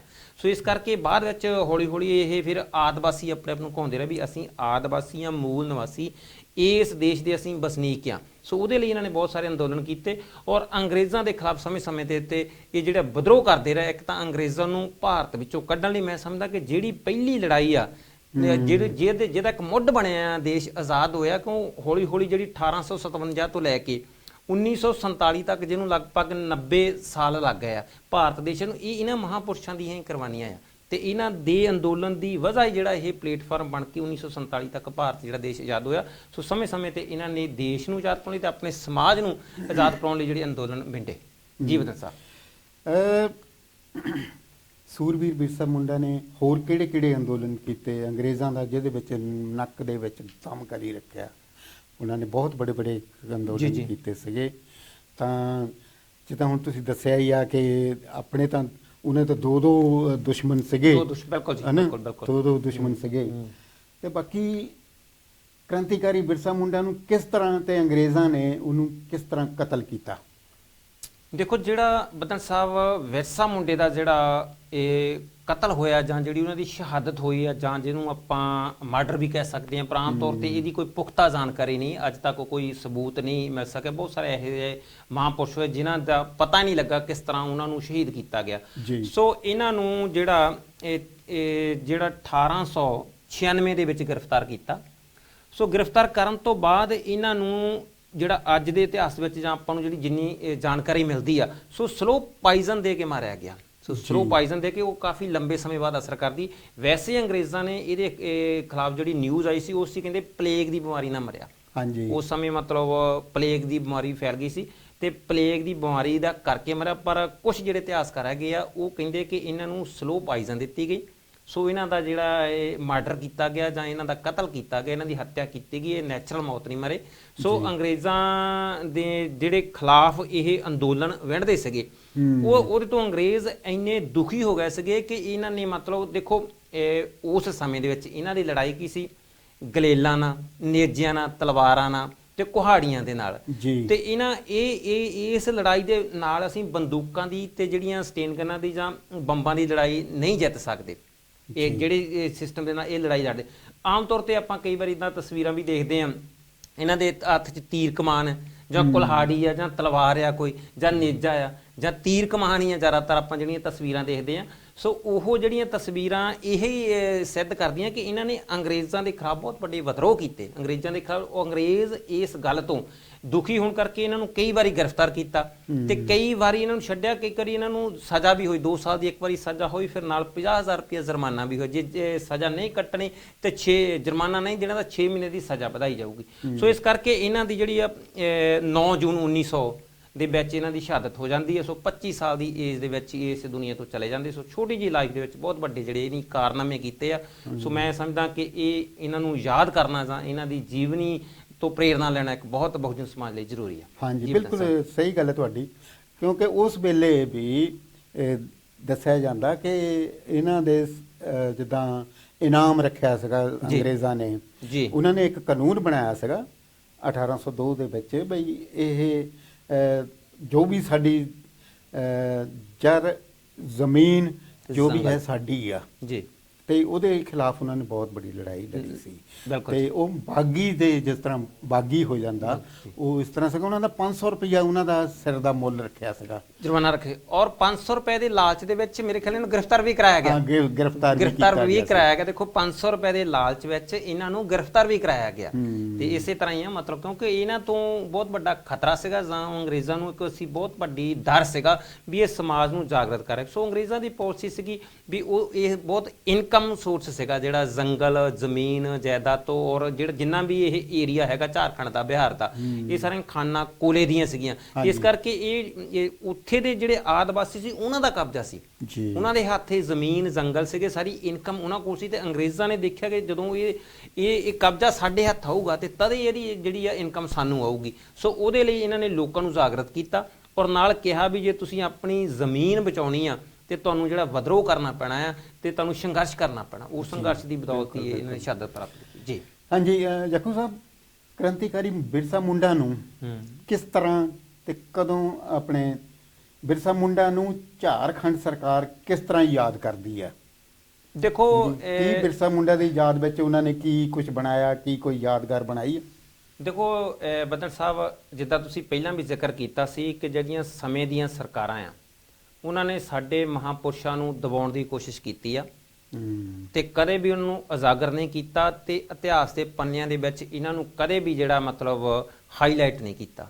ਸੋ ਬਿਰਸਾ ਮੁੰਡੇ ਦਾ ਮੈਂ ਸਮਝਦਾ ਕਿ ਜਿਸ ਤਰ੍ਹਾਂ ਆਪਾਂ ਹੁਣ ਸਿਸਟਮ ਨੂੰ 4 ਕੈਟਾਗਰੀਆਂ 'ਚ ਵੰਡਿਆ, SC ST BC ਤੇ OBC, ਬਹੁਤ ਸਾਰਾ OBC ਦਾ ਸਮਾਜ ਹੈਗਾ ਆ ਜਿਹੜਾ ਇਤਿਹਾਸ ਤੋਂ ਬਹੁਤ ਅਣਜਾਣ ਆ। ਸੋ ਬਿਰਸਾ ਮੁੰਡੇ ਦੇ ਨਾਂ ਤੇ ਇਹਨਾਂ ਨੇ ਜਿਹੜੇ ਕੁਝ ਪਾਰਕ ਬਣਾਏ ਉੱਥੇ, ਕੁਝ ਜਿਹੜਾ ਇੱਕ ਮੇਨ ਹੈਗਾ ਝਾਰਖੰਡ ਦਾ ਐਂਟਰੈਂਸ ਏਅਰਪੋਰਟ ਆ ਜਿਹੜਾ ਸਰਕਾਰ ਨੇ ਬਣਾਇਆ ਬਿਰਸਾ ਮੁੰਡੇ ਦੇ ਨਾਂ ਤੇ, ਝਾਰਖੰਡ ਦਾ ਇਹ ਏਅਰਪੋਰਟ ਬਣਾਇਆ ਬਿਰਸਾ ਮੁੰਡੇ ਨਾਂ ਤੇ। ਸੋ ਇਹੀ ਕਾਰਨ ਹੈ ਕਿਉਂਕਿ ਜਿਹੜੀਆਂ ਸਾਡੀਆਂ ਸਰਕਾਰਾਂ ਨਾ ਆਈਆਂ ਨੇਗੀਆਂ ਤੇ ਨਾ ਆਉਣ ਦਾ ਕਰਕੇ ਸਾਡੇ ਮਹਾਂਪੁਰਸ਼ਾਂ ਨੂੰ ਜਿਹੜਾ ਦਬਾਇਆ ਗਿਆ ਆ, ਉਹਨਾਂ ਦੀਆਂ ਯਾਦਾਂ ਤਾਜ਼ੀਆਂ ਨਹੀਂ ਕੀਤੀਆਂ। ਸੋ ਹੁਣ ਜ਼ਰੂਰ ਕਾਫੀ ਸਮੇਂ ਤੋਂ ਸਮਾਜ ਵਿੱਚ ਜਾਗਰਤੀ ਆਈ ਹੈ, ਲੋਕ ਹੁਣ ਪੜ੍ਹ ਰਹੇ ਆ, ਉਹਨਾਂ ਨੂੰ ਆਪਣੇ ਮਹਾਂਪੁਰਸ਼ਾਂ ਦਾ ਪਤਾ ਲੱਗਾ। ਔਰ ਬਹੁਤ ਸਾਰੇ ਹੋਰ ਵੀ ਹੈਗੇ ਮਹਾਂਪੁਰਸ਼ ਜਿਨ੍ਹਾਂ ਨੇ ਬਹੁਜਨ ਅੰਦੋਲਨ ਦੇ ਵਿੱਚ ਬਹੁਤ ਵੱਡਾ ਯੋਗਦਾਨ ਪਾਇਆ। ਸੋ ਆਮ ਤੌਰ ਤੇ ਜਿਹੜਾ OBC ਸਮਾਜ ਆ ਉਹ ਇਹਨਾਂ ਤੋਂ ਬਹੁਤ ਅਣਜਾਣ ਹੈ। ਸੋ ਜ਼ਿਆਦਾਤਰ ਜਿਹੜੇ ਹੋਏ ਮਹਾਂਪੁਰਸ਼ OBC ਕੈਟਾਗਰੀ ਦੇ ਵਿੱਚੋਂ ਜਿਹੜੇ ਗਿਣੇ ਜਾਂਦੇ। ਸੋ UP ਦੇ ਵਿੱਚ, ਮਹਾਰਾਸ਼ਟਰ ਦੇ ਵਿੱਚ, ਕਰਨਾਟਕਾ ਵਿੱਚ ਤਾਮਿਲਨਾਡੂ 'ਚ ਅੰਦੋਲਨ ਹੋਏ ਆ। ਸੋ ਉਹਨਾਂ ਦਾ ਜਿਹੜਾ ਹੌਲੀ ਹੌਲੀ ਹੁਣ ਪਤਾ ਲੱਗ ਰਿਹਾ। ਸੋ ਮੈਂ ਸਮਝਦਾ ਕਿ ਫਿਰ ਵੀ ਕੁਛ ਨਾ ਕੁਛ ਜਿੱਦਾਂ ਬਈ ਦੇਰ ਆਏ ਦਰੁਸਤ ਆਏ, ਕਰਕੇ ਤੇ ਹੁਣ ਵਿਰਸਾ ਮੁੰਡੇ ਦੇ ਨਾਂ ਦੇ ਉੱਤੇ ਜ਼ਰੂਰ ਪ੍ਰੋਗਰਾਮ ਕੀਤੇ ਜਾਂਦੇ ਆ, ਕੁਝ ਕਿਤਾਬਾਂ ਰਿਲੀਜ਼ ਕੀਤੀਆਂ ਨੇ ਸੈਂਟਰ ਤੇ ਸਟੇਟ ਸਰਕਾਰ ਵੱਲੋਂ, ਕੁਝ ਨਾ ਕੁਝ ਸੈਮੀਨਾਰ ਕੀਤੇ ਜਾ ਰਹੇ ਆ, ਕੁਝ ਨਾ ਕੁਝ ਉਹਨਾਂ ਦੀਆਂ ਯਾਦਾਂ ਦੇ ਵਿੱਚ ਜਿਹੜੀਆਂ ਚੀਜ਼ਾਂ ਬਣਾਈਆਂ ਜਾ ਰਹੀਆਂ, ਬਹੁਤ ਸਾਰੀਆਂ ਜਗ੍ਹਾ ਤੇ ਉਹਨਾਂ ਦੇ ਜਿਹੜੇ ਸਟੈਚੂ ਆ ਉਹ ਲਾਏ ਜਾ ਰਹੇ ਆ। ਸੋ ਹੁਣ ਜ਼ਰੂਰ ਵਿਰਸਾ ਮੁੰਡੇ ਨੂੰ ਯਾਦ ਕੀਤਾ ਇਹ ਆ ਦੇਖੋ ਜੱਕੂ ਸਾਹਿਬ ਜੀ, ਉਸ ਵੇਲੇ ਦੀਆਂ ਸਰਕਾਰਾਂ ਨੇ ਤਾਂ ਕਰਨਾ ਹੀ ਸੀਗਾ, ਅੱਜ ਵੀ ਜੋ ਹੋ ਰਿਹਾ ਹੈ ਜੀ ਹਨਾ। ਆਪਣੇ ਉਹ ਜਿਹੜੇ ਝਾਰਖੰਡ ਦੇ ਜਿਹੜੇ ਮੁੱਖ ਮੰਤਰੀ ਆ ਜੀ, ਉਹਨਾਂ ਨੂੰ ਬੇਵਜ੍ਹਾ ਹੀ ਉਹਨੂੰ ਫਸਾਇਆ ਜਾ ਰਿਹਾ ਕਿ ਤੁਸੀਂ ਆਹ ਕੀਤਾ ਹੈ, ਤੁਸੀਂ ਕਿ ਤੁਸੀਂ ਕੋਲੇ ਦੀ ਖਾਨਾ ਹੇਮੰਤ ਸੋਰੇਨ ਜੀ ਬਈ ਤੁਸੀਂ ਕੋਲੇ ਦੀ ਖਾਨਾ ਦੇ ਵਿੱਚੋਂ ਹੇਰਾਫੇਰੀ ਕੀਤੀ ਆ ਜਾਂ ਕਢਾਈਆਂ ਹੈਗੀਆਂ ਆ ਖਜ਼ਾਨਾ, ਪਰ ਉਹ ਕਹਿੰਦੇ ਆ ਕਿ ਸਾਡੇ ਕੋਲ ਹੀਰੇ ਮੋਤੀ ਸੋਨਾ ਸਾਡੇ ਕੋਲ ਜੀ, ਤਾਂ ਅਸੀਂ ਕੋਲੇ ਦੀ ਖਾਨ ਦੀਆਂ ਅਸੀਂ ਹੇਰਾਫੇਰੀ ਕਰਨੀ ਆ, ਵੀ ਹੇਰਾਫੇਰੀ ਕਰਨੀ, ਹੋਰ ਚੀਜ਼ਾਂ ਖਾਨਾ ਹੈਗੀਆਂ ਸਾਡੇ ਕੋਲ ਉਹਨਾਂ ਤੇ ਕਰਾਂਗੇ। ਇੱਕ ਮੈਂ ਤੁਹਾਨੂੰ ਆਪਣੀ ਪਰਸਨਲ ਮੈਂ ਦੱਸਦਾ ਜੀ, ਇਹ ਇੰਨਾ ਕਿ ਇਹ ਵਿਚਾਰੇ ਜਿਹੜੇ ਨਾ ਆਦੀਵਾਸੀ ਲੋਕ ਸੀਗੇ, ਬਿਲਕੁਲ ਅਨਪੜ੍ਹ ਲੋਕ ਸੀ, ਇਹਨਾਂ ਨੂੰ ਪਤਾ ਕੁਝ ਨਹੀਂ ਸੀਗਾ ਜੀ। ਮੈਂ ਆਪਣੀ ਲਾਈਫ ਦੇ ਵਿੱਚ ਦੱਸਦਾ ਕਿ 1968 ਦੇ ਵਿੱਚ ਜੀ, ਉਦੋਂ ਮੈਂ ਹਾਲੇ 10ਵੀਂ ਚੋਂ ਨਿਕਲਿਆ ਸੀਗਾ ਜੀ, ਰਾਏਗੜ੍ਹ ਬਿਲਾਸਪੁਰ ਦੇ ਵਿੱਚ ਗਿਆ, ਮੈਂ ਦੇਖਿਆ ਜੀ, ਕਿਉਂਕਿ ਇਹ ਜਿਹੜੇ ਮਿਹਨਤੀ ਲੋਕ ਆ ਜੀ, ਇਹਨਾਂ ਨੂੰ ਸਿਰਫ ਦੋ ਚੀਜ਼ਾਂ ਦੀ ਬਾਹਰੋਂ ਲੋੜ ਪੈਂਦੀ ਹੈ ਨੇ, ਬਾਕੀ ਸਾਰਾ ਕੁਝ ਆਪਣੇ ਖੇਤਾਂ ਦੇ ਵਿੱਚੋਂ ਕੱਢ ਲੈਂਦੇ ਆ। ਇਹ ਰਾਏਪੁਰ ਬਿਲਾਸਪੁਰ ਮੱਧ ਪ੍ਰਦੇਸ਼ ਚ? ਹਾਂਜੀ, ਮੱਧ ਪ੍ਰਦੇਸ਼ ਦੇ ਵਿੱਚ ਰਾਏਗੜ੍ਹ ਬਿਲਾਸਪੁਰ, ਉੱਥੇ ਮੈਂ ਰਿਹਾ ਸੀ ਸਾਲ, MP ਦੇ ਵਿੱਚ। ਹਾਂਜੀ, ਔਰ ਦੇਖੋ ਤੁਸੀਂ ਇਹਨਾਂ ਦਾ ਜ਼ੁਲਮ ਦੇਖੋ ਜੱਖੂ ਸਾਹਿਬ, ਇਹਨਾਂ ਨੇ ਇੱਕ ਪਾਸੇ ਲੂਣ ਤੇ ਦੂਸਰੇ ਪਾਸੇ ਚੌਲ, ਉਸ ਵੇਲੇ 1.5 ਪੈਸੇ ਨੂੰ 2 ਪੈਸੇ ਨੂੰ ਕਿਲੋ ਚੌਲ ਹੁੰਦੇ ਸੀਗੇ ਨਾ, ਲੂਣ ਹੁੰਦਾ ਸੀਗਾ 2 ਪੈਸੇ ਨੂੰ ਕਿਲੋ, ਤੇ ਜਿਹੜਾ ਚੌਲ ਆ ਉਸ ਵੇਲੇ 7 ਰੁਪਏ ਨੂੰ ਕਿਲੋ ਹੁੰਦਾ ਸੀਗਾ ਜੀ, 7 ਰੁਪਏ ਨੂੰ ਕਿਲੋ ਚੌਲ, ਤਾਂ ਉਹਨਾਂ ਨੂੰ ਦੇਣੇ 2 ਪੈਸੇ ਵਾਲਾ, ਕਿੰਨਾ ਫਰਕ ਆ। ਪਰ ਉਹਨਾਂ ਦੀ ਇਹੀ ਮਜਬੂਰੀ ਹੁੰਦੀ ਸੀਗੀ ਕਿ ਆਪਣੇ ਲੋਹਾ ਤੇ ਲੂਣ ਉਹ ਪੈਦਾ ਨਹੀਂ ਸੀ ਕਰ ਸਕਦੇ, ਉਹ ਉਹਨਾਂ ਨੂੰ ਬਾਹਰੋਂ ਲੈਣਾ ਪੈਂਦਾ ਸੀਗਾ, ਬਾਕੀ ਚੀਜ਼ਾਂ ਸਾਰੀਆਂ ਹੁੰਦੀਆਂ, ਬਾਕੀ ਸਾਰਾ ਦੇਖੋ ਇਹ ਕਿੰਨਾ ਸ਼ੋਸ਼ਣ ਹੈ, ਕਿੱਡਾ ਬੜਾ ਸ਼ੋਸ਼ਣ ਹੈ। ਬਿਲਕੁਲ ਜੀ, ਬਿਲਕੁਲ ਇਸੇ ਤਰ੍ਹਾਂ, ਕਿੱਥੇ 2 ਪੈਸੇ ਆ, ਕਿੱਥੇ 7 ਰੁਪਏ ਆ।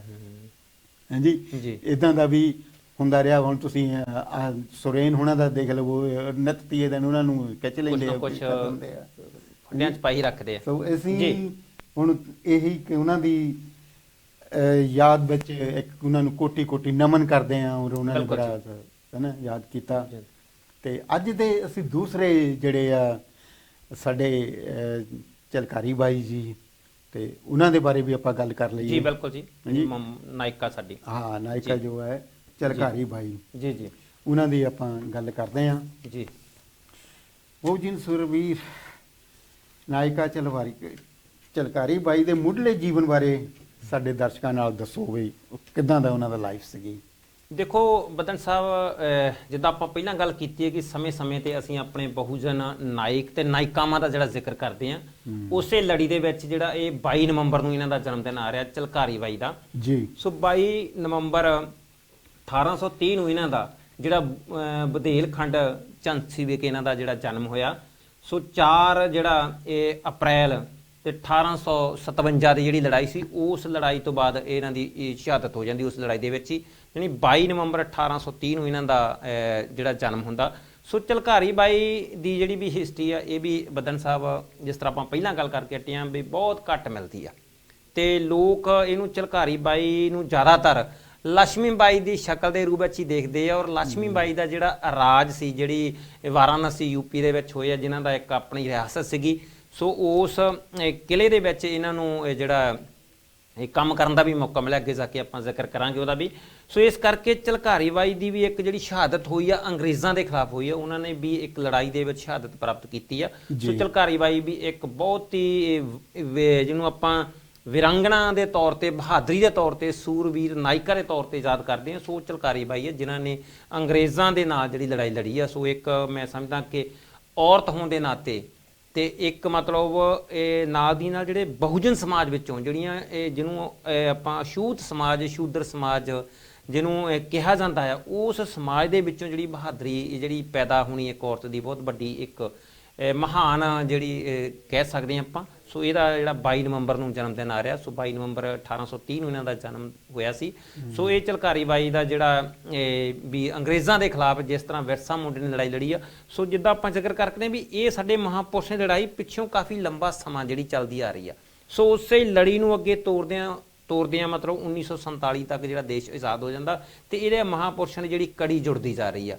ਸੋ ਝਲਕਾਰੀ ਬਾਈ ਤੋਂ ਬਾਅਦ ਫਿਰ ਵਿਰਸਾ ਮੁੰਡਾ, ਨਰੈਣਾ, ਗੁਰੂ ਜੋਤੀਬਾ ਫੂਲੇ, ਫਿਰ ਬਾਬਾ ਸਾਹਿਬ, ਇਹ ਸਾਰੇ ਜਿਹੜੇ ਮਹਾਂਪੁਰਸ਼ ਹੋਏ ਉਹਨਾਂ ਨੇ ਇਹ ਜਿਹੜੀ ਆ ਲੜਾਈ ਲੜੀ ਆ ਤੇ ਨਾਲ ਦੀ ਨਾਲ ਸਿਸਟਮ ਦੇ ਖਿਲਾਫ ਵੀ। ਸੋ ਬਾਬਾ ਸਾਹਿਬ ਨੇ ਐਂਡ ਦੇ ਉੱਤੇ ਤਾਂ ਜਿਹੜਾ ਇਹ ਅੰਗਰੇਜ਼ਾਂ ਨੂੰ ਹੀ ਚੰਗਾ ਕਿਹਾ ਵੀ ਮਤਲਬ ਇਹਨਾਂ ਦੇ ਆਉਣ ਨਾਲ ਸਾਨੂੰ ਪੜ੍ਹਾਈ ਦੇ ਮੌਕੇ ਮਿਲੇ ਆ, ਇਹਨਾਂ ਦੀ ਬਦੌਲਤ ਮੈਂ ਪੜ੍ਹ ਸਕਿਆ ਹਾਂ। ਤੇ ਪੜ੍ਹਨ ਤੋਂ ਬਾਅਦ ਉਹਨਾਂ ਨੇ ਤਾਂ ਹੋਰ ਚਾਹੁੰਦੇ ਸੀ ਵੀ ਅੰਗਰੇਜ਼ ਹਜੇ ਭਾਰਤ ਨਾ ਛੱਡਣ ਤੇ ਤਦ ਤੱਕ ਮੈਂ ਆਪਣੇ ਸਮਾਜ ਦੇ ਜਿਹੜੇ ਕੰਮ ਕਰ ਸਕਾਂ। ਉਹ ਤਾਂ ਇਸੇ ਕਰਕੇ ਅੰਦੋਲਨ ਦੇ ਵਿੱਚ ਉਹਨਾਂ ਨੇ ਜਿਹੜਾ ਭਾਰਤ ਛੱਡੋ ਅੰਦੋਲਨ ਸੀ ਉਹਦੇ 'ਚ ਹਿੱਸਾ ਨਹੀਂ, ਸਿਰਫ ਆਪਣੇ ਸਮਾਜ ਨੂੰ ਜਾਗਰਤ ਕਰਨ ਲਈ ਵੀ ਦੇਸ਼ ਆਜ਼ਾਦ ਹੋਣ ਤੋਂ ਪਹਿਲਾਂ ਸਾਡਾ ਜਿਹੜਾ ਸਮਾਜ ਆਜ਼ਾਦ ਹੋਣਾ ਜ਼ਰੂਰੀ ਆ। ਹਾਂਜੀ, ਜਿਹੜਾ ਬ੍ਰਾਹਮਣਵਾਦ ਤੋਂ ਤੇ ਦੇਸ਼ ਬਾਅਦ ਵਿੱਚ ਆਜ਼ਾਦ ਹੋਊਗਾ ਤੇ ਉਹ ਸਮਾਂ ਜਿੰਨਾ ਵੀ ਸਮਾਂ ਉਹਨਾਂ ਨੂੰ ਮਿਲਿਆ ਸੋ ਉਹਨਾਂ ਨੇ ਜ਼ਰੂਰ ਆਪਣੇ ਸਮਾਜ ਲਈ ਕੰਮ ਕੀਤਾ। ਸੋ ਇਸੇ ਤਰ੍ਹਾਂ ਝਲਕਾਰੀ ਬਾਈ ਜਿਹੜੀ ਹੈਗੀ ਆ ਇੱਕ ਰਾਣੀ ਦੇ ਤੌਰ ਤੇ ਮੈਂ ਤੈਨੂੰ ਸਮਝਦਾ ਵੀ ਲక్ష్ਮੀ ਬਾਈ ਦਾ ਰੂਪ ਧਾਰ ਕੇ ਉਹਨਾਂ ਦੀ ਸ਼ਕਲ ਦਾ ਮਿਲਦੀ ਜੁਲਦੀ ਕਰਕੇ ਉਹਦੀ ਸੁਰੱਖਿਆ ਵਾਸਤੇ ਇਹਨਾਂ ਨੇ ਅੰਗਰੇਜ਼ਾਂ ਦੇ ਖਿਲਾਫ ਜਿਹੜੀ ਲੜਾਈ ਲੜੀ। ਜੀ ਜੀ ਝਲਕਾਰੀ ਬਾਈ ਦੇ ਬਹਾਦਰੀ ਦੇ ਕਾਰਨਾਮੇ ਜੀ ਸਾਰੀ ਝਾਂਸੀ ਦੇ ਵਿੱਚ ਬਹੁਤ ਮਸ਼ਹੂਰ ਸਨ। ਤੁਸੀਂ ਉਹਨਾਂ ਦੀ ਹਿੰਮਤ ਅਤੇ ਨਿਡਰਤਾ ਦੀ ਦਾਸਤਾਨ ਨੂੰ ਕਿਸ ਤਰ੍ਹਾਂ ਬਿਆਨ ਕਰੋਗੇ? ਦੇਖੋ ਇਹ ਜਿਹੜਾ ਝਲਕਾਰੀ ਬਾਈ ਦਾ ਪਿਤਾ ਦਾ ਨਾਂ ਜਿਹੜਾ ਸੀ ਸੁਦਾਗਰ ਤੇ ਮਾਤਾ ਇਹਨਾਂ ਦੀ ਜਮਨਾ ਦੇਵੀ ਸੀਗੀ। ਸੋ ਮਾਤਾ ਦਾ ਇਹਨਾਂ ਦੀ ਛੋਟੀ ਉਮਰ ਦੇ ਵਿੱਚ ਹੀ ਮਾਤਾ ਦਾ ਜਿਹੜਾ ਚਲੇ ਜਾਣਾ ਉਹ ਬਹੁਤ ਦੁਖਦਾਇਕ ਸੀ। ਮੇਰੇ ਖਿਆਲ 4 ਸਾਲ ਦੀ ਏਜ ਵਿੱਚ ਇਹਨਾਂ ਦੀ ਮਾਤਾ ਦੀ ਡੈਥ ਹੋ ਗਈ। ਇਹਨਾਂ ਦਾ ਜਿਹੜਾ ਪਾਲਣ ਪੋਸ਼ਣ ਇਹਨਾਂ ਦੇ ਪਿਤਾ ਨੇ ਕੀਤਾ ਸੀ ਜ਼ਿਆਦਾ, ਮਦਨ ਸਾਹਿਬ। ਸੋ ਪਿਤਾ ਨੇ ਹਰ ਤਰ੍ਹਾਂ ਦਾ ਜਿਹੜੀ ਇਹਨਾਂ ਨੂੰ ਸਿੱਖਿਆ ਦਿੱਤੀ ਆ, ਹਰ ਤਰ੍ਹਾਂ ਦੀ, ਇੱਥੋਂ ਤੱਕ ਕਿ ਤੀਰ ਅੰਦਾਜ਼ੀ, ਘੋੜ ਸਵਾਰੀ, ਕੁਸ਼ਤੀ, ਹੋਰ ਬਹੁਤ ਸਾਰੇ ਜਿਹੜੇ ਮੁਕਾਬਲਿਆਂ ਦੇ ਵਿੱਚ ਬਹਾਦਰ ਕੀਤਾ। ਸੋ ਪਿੰਡ ਦੇ ਵਿੱਚ ਇੱਕ ਤੰਦੂਆ ਜਾਨਵਰ ਇੱਕ ਕਿਸਮ ਦਾ ਜੋ ਆ ਜਾਂਦਾ ਆ, ਸੋ ਉਸ ਤੰਦੂਏ ਨੂੰ ਵੀ ਇਹਨਾਂ ਨੇ ਚੀਤਾ ਆਪਣੀ ਮਤਲਬ ਤਲਵਾਰ ਦੇ ਨਾਲ ਮਾਰ ਮੁਕਾਤਾ। ਸੋ ਛੋਟੀ ਉਮਰ ਇਸ ਬਹਾਦਰੀ ਨੂੰ ਹੀ ਦੇਖਦਿਆਂ ਹੋਇਆਂ ਇਹਨਾਂ ਨੂੰ ਫਿਰ ਸੈਨਾ ਦੇ ਵਿੱਚ ਮਤਲਬ ਲక్ష్ਮੀ ਬਾਈ ਨੇ ਆਪਣੀ ਸੈਨਾ 'ਚ ਭਰਤੀ ਕੀਤਾ ਔਰ ਜਿਹੜੀ ਇਹ ਦੁਰਗਾ ਸੈਨਾ ਉਹਨਾਂ ਨੇ ਬਣਾਈ ਸੀਗੀ। ਸੋ ਉਹਦੇ ਵਿੱਚ ਇਹ ਉਸ ਜਿਹੜੀ ਸੈਨਾਪਤੀ ਬਣੇ, ਜਿਹੜੇ ਨਾਇਕਾ ਵੀ ਬਣੇ ਆ। ਸੋ ਉਸੇ ਬਹਾਦਰੀ ਨੂੰ ਦੇਖਦਿਆਂ ਹੋਇਆਂ ਫਿਰ ਇਹਨਾਂ ਦਾ ਜਿਹੜਾ ਵਿਆਹ ਹੈ ਉਹ ਵੀ ਪੂਰਨ ਜਿਹੜਾ ਚੰਦ ਸੈਨਾ ਦੇ ਵਿੱਚ ਹੀ ਹੁੰਦਾ, ਉਹਦੇ ਨਾਲ ਇਹਨਾਂ ਦੀ ਸ਼ਾਦੀ ਹੋ ਜਾਂਦੀ ਹੈ। ਸੋ ਉਹ ਵੀ ਲక్ష్ਮੀ ਬਾਈ ਦੇ ਜਿਹੜਾ ਇੱਕ ਸੈਨਿਕ ਸੀਗਾ।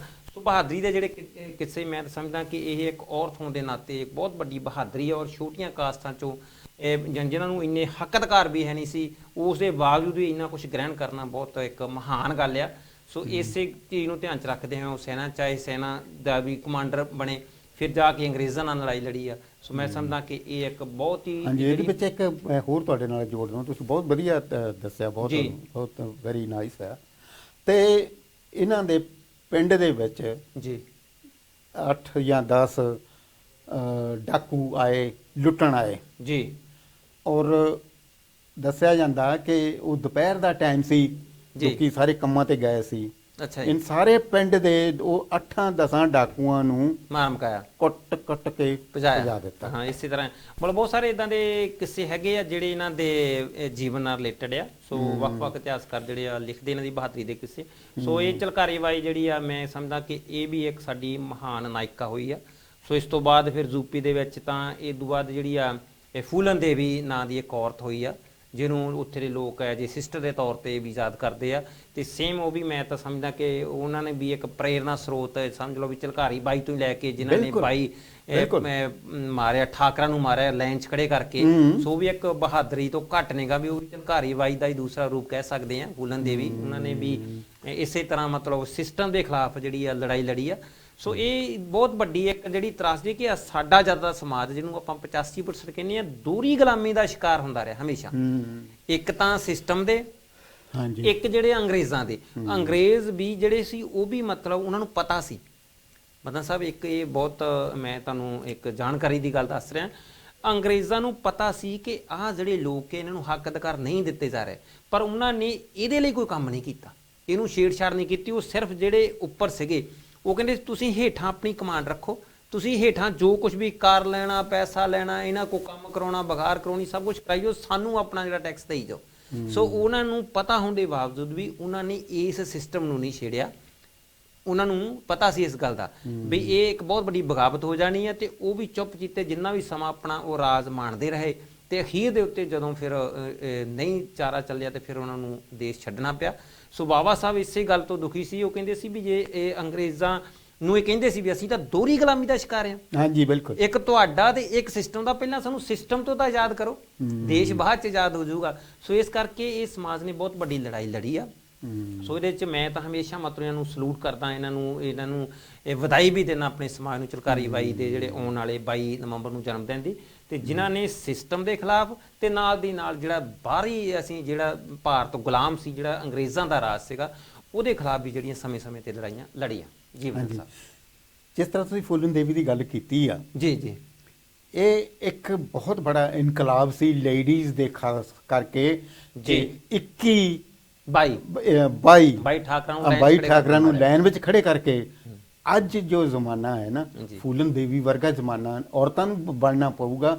ਜੋ ਨਹੀਂ ਤਾਂ ਇੰਡੀਆ ਦੇ ਵਿੱਚ ਜੋ ਹੋ ਰਿਹਾ, ਸਾਡੀਆਂ ਧੀਆਂ, ਸਾਡੀਆਂ ਭੈਣਾਂ, ਸਾਡੇ ਬੱਚੇ, ਹਾਂਜੀ, ਕਿੰਨਾ ਕੁ ਸਾਡੇ ਨਾਲ ਜ਼ਬਰ ਜ਼ੁਲਮ ਹੁੰਦਾ। ਅੱਧੀ ਰਾਤ ਨੂੰ ਸਾਡੀਆਂ ਧੀਆਂ, ਸਾਡੀਆਂ ਭੈਣਾਂ ਨੂੰ ਬਿਨਾਂ ਪੇਰੈਂਟਸ ਦੇ ਇਜਾਜ਼ਤ ਤੋਂ ਬਿਨਾਂ ਉਹਨੂੰ ਜਲਾ ਦਿੱਤਾ ਜਾਂਦਾ।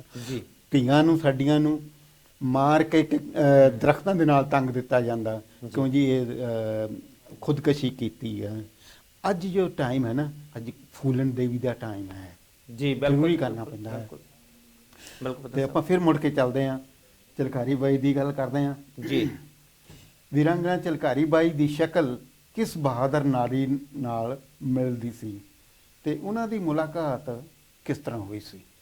ਦੇਖੋ, ਮੈਂ ਜਿੱਦਾਂ ਪਹਿਲਾਂ ਜ਼ਿਕਰ ਕੀਤਾ ਆਪਾਂ ਹਲਕਾ ਜਿਹਾ ਵੀ ਜਿਹੜੀ ਲక్ష్ਮੀ ਬਾਈ ਇੱਕ ਰਾਣੀ ਸੀਗੀ, ਜਿਨ੍ਹਾਂ ਦਾ ਕਿਉਂਕਿ ਉਦੋਂ ਭਾਰਤ ਇੱਕ ਰਿਆਸਤਾਂ ਦੇ ਵਿੱਚ ਵੰਡਿਆ ਹੋਇਆ ਸੀ ਤੇ ਵੱਖ-ਵੱਖ ਰਿਆਸਤਾਂ ਤੇ ਵੱਖ-ਵੱਖ ਰਾਜਿਆਂ ਦਾ ਰਾਜ ਸੀ। ਤੇ ਜਿਹੜੀ ਆ ਲక్ష్ਮੀ ਬਾਈ ਆ, ਉਹ ਵੀ ਯੂਪੀ ਨੂੰ ਬਿਲੋਂਗ ਕਰਦੇ ਸੀ। ਵਾਰਾਣਸੀ ਦਾ ਜਨਮ ਸੀ। ਉਹ ਇੱਕ ਰਾਣੀ ਸੀਗੀ ਤੇ ਉਹਦੇ ਨਾਲ ਸ਼ਕਲ ਮਿਲਦੀ ਸੀਗੀ। ਉਹਦੇ ਨਾਲ ਸ਼ਕਲ ਮਿਲਦੀ ਕਰਕੇ ਹੀ ਅੰਗਰੇਜ਼ਾਂ ਨੂੰ ਭੁਲੇਖਾ ਰਿਹਾ ਕਿ ਲక్ష్ਮੀ ਬਾਈ ਖੁਦ ਲੜਦੀ ਆ।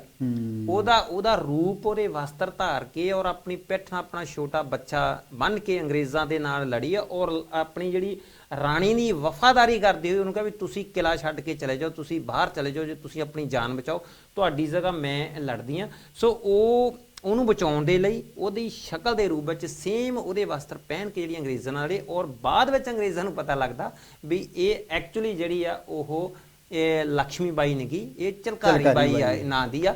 ਔਰ ਝਲਕਾਰੀ ਬਾਈ ਜਿਹੜੀ ਆ, ਜਿੱਦਾਂ ਆਪਾਂ ਅਕਸਰ ਜ਼ਿਕਰ ਕਰਦੇ ਆ ਵੀ ਸ਼ਡਿਊਲ ਕਾਸਟ ਜਾਂ ਬਹੁਜਨ ਸਮਾਜ ਦੇ ਵਿੱਚੋਂ ਜਾਂ ਦਲਿਤ ਸਮਾਜ ਚੋਂ ਜਾਂ ਜਿਹੜੀਆਂ ਇਹ ਛੋਟੀਆਂ ਕਾਸਟਾਂ ਦੇ ਵਿੱਚੋਂ ਹੋਣ ਕਰਕੇ ਇਹ ਆਮ ਤੌਰ ਤੇ ਇਤਿਹਾਸ ਵਿੱਚ ਨਹੀਂ ਆਈ ਜਾਂ ਆਮ ਲੋਕਾਂ ਦੀ ਜ਼ੁਬਾਨ ਤੇ ਨਹੀਂ ਚੜੀ, ਜਾਂ ਇਹਦੇ ਕਿੱਸੇ ਜਿਹੜੇ ਆ ਜਾਂ ਗੀਤ ਜੀਵਨੀਆਂ ਤੇ ਨਹੀਂ ਗਾਏ ਗਏ, ਕਿਉਂਕਿ ਇਹ ਇੱਕ ਛੋਟੀਆਂ ਕਾਸਟਾਂ ਨੂੰ ਬਿਲੋਂਗ ਕਰਦੀ ਸੀ ਕਰਕੇ ਇਹ ਇੰਨੀ ਚਰਚਿਤ ਨਹੀਂ ਹੋਈ। ਆਮ ਤੌਰ ਤੇ ਲక్ష్ਮੀ ਬਾਈ ਇਹਨੂੰ ਦਾ ਨਾਂ ਹੀ ਝਲਕਾਰੀ ਬਾਈ, ਉਹਦੇ ਹੀ ਦੋ ਨਾਂ ਸਮਝ ਕੇ ਮਤਲਬ ਉਹਦੇ ਗੁਣ ਗਾਈ ਜਾਂਦੇ। ਐਕਚੁਅਲੀ ਇਹ ਝਲਕਾਰੀ ਬਾਈ ਇੱਕ ਨਾਂ ਦੀ ਹੋਰ ਸੀਗੀ, ਜਿਹੜੀ ਸ਼ਕਲ ਜ਼ਰੂਰ ਲక్ష్ਮੀ ਬਾਈ ਨਾਲ ਮਿਲਦੀ ਸੀ। ਹਾਂਜੀ ਬਿਲਕੁਲ। ਸੋ ਇਹ ਜਿਹੜੀ ਇਹਨਾਂ ਨੇ ਲੜਾਈ ਲੜੀ ਆ ਔਰ 1857 ਦਾ ਜਿਹੜਾ ਪਹਿਲਾ ਸੁਤੰਤਰਤਾ ਸੰਗਰਾਮੀ ਯੁੱਧ ਹੋਇਆ, ਉਹਦੇ ਵਿੱਚ ਇਹਨਾਂ ਨੇ ਪਹਿਲੀ ਲੜਾਈ ਆ ਤੇ ਉਹ ਇੱਕ ਭਾਰਤ ਨੂੰ ਆਜ਼ਾਦ ਕਰਾਉਣ ਦਾ ਮੁੱਢ ਸੀਗਾ। ਪਹਿਲੀ ਜਿਹੜੀ ਲੜਾਈ 1857 ਚ ਆਪਾਂ ਸੁਤੰਤਰਤਾ ਸੰਗਰਾਮ ਦਾ ਜਿਹੜਾ ਯੁੱਧ ਕਹਿੰਦੇ, ਉਹਦੇ ਚ ਇਹਨਾਂ ਨੇ ਇੱਕ ਆਪਣੀ ਮੁੱਖ ਜਿਹੜੀ ਭੂਮਿਕਾ ਨਿਭਾਈ ਆ, ਉਹ ਇਹ ਸੀ ਵੀ ਲక్ష్ਮੀ ਬਾਈ ਰਾਣੀ ਦੀ ਸ਼ਕਲ ਦੇ ਵਿੱਚ ਸੇਮ ਉਹਦੇ ਵਸਤਰ ਪਾ ਕੇ ਅੰਗਰੇਜ਼ਾਂ ਨਾਲ ਲੜੀ ਆ। ਤੇ ਨਾਲ ਦੀ ਨਾਲ ਮੇਰੇ ਖਿਆਲ ਵੀ ਉਸੇ ਕਿਲੇ ਦਾ ਹੀ ਇੱਕ ਜਿਹੜਾ ਸਿਪਾਹੀ ਸੀ ਅੰਗਰੇਜ਼ਾਂ ਨਾਲ ਰਲ ਗਿਆ ਸੀ, ਜਿਹਨੇ ਇੱਕ ਗੇਟ ਖੋਲ੍ਹ ਦਿੱਤਾ ਸੀ ਅੰਗਰੇਜ਼ਾਂ ਦੇ ਸੈਨਿਕਾਂ ਨੂੰ ਅੰਦਰ ਆਉਣ ਦੇ ਲਈ। ਤੇ ਉਸ ਗੱਲ ਨੂੰ ਧਿਆਨ ਚ ਰੱਖਦੇ ਹੋਏ ਫਿਰ ਇਹਨਾਂ ਨੇ ਕਿਹਾ ਵੀ ਲక్ష్ਮੀ ਬਾਈ ਨੂੰ ਵੀ ਤੁਸੀਂ ਇਸ ਚੋਂ ਨਿਕਲ ਜਾਓ ਕਿਲੇ ਚੋਂ, ਤੇ ਤੁਹਾਡੀ ਜਿਹੜੀ ਆ ਜਾਨ ਬਚਣੀ ਜ਼ਰੂਰੀ ਆ। ਤੇ ਇਹ ਫਿਰ ਅੰਗਰੇਜ਼ਾਂ ਦੇ ਨਾਲ ਲੜੀ ਆ ਝਲਕਾਰੀ ਬਾਈ। ਜੀ ਬਹੁਤ ਵਧੀਆ ਜੱਪੂ ਸਾਹਿਬ, ਤੁਸੀਂ ਬਹੁਤ ਵਧੀਆ ਤਰੀਕੇ ਦੇ ਨਾਲ ਦੱਸ ਰਹੇ ਹੋ। ਤੇ ਤੁਸੀਂ ਇਹ ਦੇਖੋ ਕਿ ਸਾਡੀ ਕਿਸੇ ਵੀ ਹਿਸਟਰੀ ਵਾਲਿਆਂ ਨੇ ਕਿਸੇ ਨੇ ਸਾਡੀ ਬਾਤ ਨਹੀਂ ਪੁੱਛੀ। ਸਾਨੂੰ ਅਗਰ ਸਾਡਾ ਜ਼ਿਕਰ ਆਇਆ ਤਾਂ ਸਾਡਾ ਜ਼ਿਕਰ ਗਲਤ ਤਰੀਕੇ ਦੇ ਨਾਲ ਹੀ ਆਇਆ। ਬਿਲਕੁਲ ਜੀ, ਗਲਤ ਤਰੀਕੇ ਦੇ ਨਾਲ ਹੀ ਆਇਆ। ਸਾਡਾ ਕੋਈ ਇਤਿਹਾਸਕਾਰ ਹੀ ਨਹੀਂ ਸੀਗਾ। ਇਸ ਕਰਕੇ ਚਲੋ ਆਪਾਂ ਜੱਕੂ ਸਾਹਿਬ ਆਪਾਂ ਨੂੰ ਮੈਸੇਜਸ ਆਏ ਪੜ੍ਹ ਲਈਏ। ਦੇਖ ਲਓ ਜੀ। ਹਾਂਜੀ, ਆਂਟੀ ਨੰਜੋ ਰਤੂ ਬਲਦੇਵ ਵਿਰਦੀ ਉਹਨਾਂ ਨੂੰ ਵਧਾਈਆਂ ਦਿੰਦੇ ਹਨ। ਅਮਿਤਾਭ ਕੌਲਤਰ, ਦਰਸ਼ਨਾ ਕੌਲਤਰ ਬਲਦੇਵ ਜੀ ਨੂੰ ਵਧਾਈਆਂ ਦਿੰਦੇ ਹਨ। ਗੁਰਦੇਵ ਕੌਰ ਕੌਲ ਅਤੇ ਪਰਿਵਾਰ ਵੱਲੋਂ ਚਾਚਾ ਗੈਰਾਮ ਮਹਿਤਾ ਜੀ ਨੂੰ ਸ਼ਰਧਾਂਜਲੀ ਅਤੇ ਸਾਡੇ ਬੜੇ ਸਤਿਕਾਰਯੋਗ ਬਲਦੇਵ ਵਿਰਦੀ ਹੁਣਾਂ ਨੂੰ ਸ਼ੁਭ ਕਾਮਨਾਵਾਂ, ਹੈਪੀ ਬਰਥਡੇ ਜੀ। Urmila Kaul, very good programme. ਤੇ ਆਗਿਆ ਰਾਮ ਮਹਿਤਾ ਜੀ ਨੂੰ ਸ਼ਰਧਾਂਜਲੀਆਂ ਭੇਂਟ ਕਰਦੇ ਹਨ ਮਿਸਿਸ ਉਰਮਿਲਾ ਕੌਲ। ਮਿੰਦੋ ਰੱਤੂ ਸਾਰੇ ਪਰਿਵਾਰ ਵੱਲੋਂ ਮਦਨ ਲਾਲ ਬੰਗੜ ਵਾਈਫ ਦੀ ਸਰਜੀਤ ਕੌਰ ਨੂੰ ਸ਼ਰਧਾਂਜਲੀ। ਤੇ ਅਸੀਂ ਆਪ ਜੀ ਦੇ ਨਾਲ ਇੱਕ ਇਹ ਵੀ ਖਬਰ ਸਾਂਝੀ ਕਰਨੀ ਚਾਹੁੰਦੇ ਹਾਂ ਕਿ ਸਾਡੇ ਡਾਕਟਰ ਅੰਬੇਦਕਰ ਮੈਮੋਰੀਅਲ ਕਮੇਟੀ ਦੇ ਬਹੁਤ ਹੀ ਵਧੀਆ ਸਪੋਰਟਰ ਜੋ ਕਿ ਕੁਝ ਸਾਲ ਪਹਿਲਾਂ ਸਾਡੇ ਤੋਂ ਵਿਛੜ ਗਏ ਸਨ, ਨਾਂ ਸੀ ਉਹਨਾਂ ਦਾ ਮਦਨ ਲਾਲ ਬੰਗੜ, ਅਤੇ ਉਹਨਾਂ ਦੀ ਮਿਸਿਸ ਸਰਜੀਤ ਕੌਰ ਬੰਗੜ ਜੋ ਪਿਛਲੇ ਐਤਵਾਰ ਸਾਡੇ ਤੋਂ ਵਿਛੜ ਗਏ ਸਨ। ਅਤੇ ਉਹਨਾਂ ਦਾ ਜੋ ਫਿਊਨਰਲ ਹੈ ਉਹ ਅਗਲੇ ਥਰਸਡੇ ਸ਼ਾਮ ਦੁਪਹਿਰ ਨੂੰ 2 ਵਜੇ ਗੁਰੂ ਤੇਗ ਬਹਾਦਰ ਗੁਰਦੁਆਰਾ ਅਤੇ ਜੋ ਕਿ ਅੱਪਰ ਵਿਜੇ ਸਟਰੀਟ ਦੇ ਉੱਤੇ ਹੈ, ਉਦੋਂ ਉਹਨਾਂ ਦੀ ਇਹ ਪਾਰਥਿਵ ਸਰੀਰ ਆਵੇਗਾ।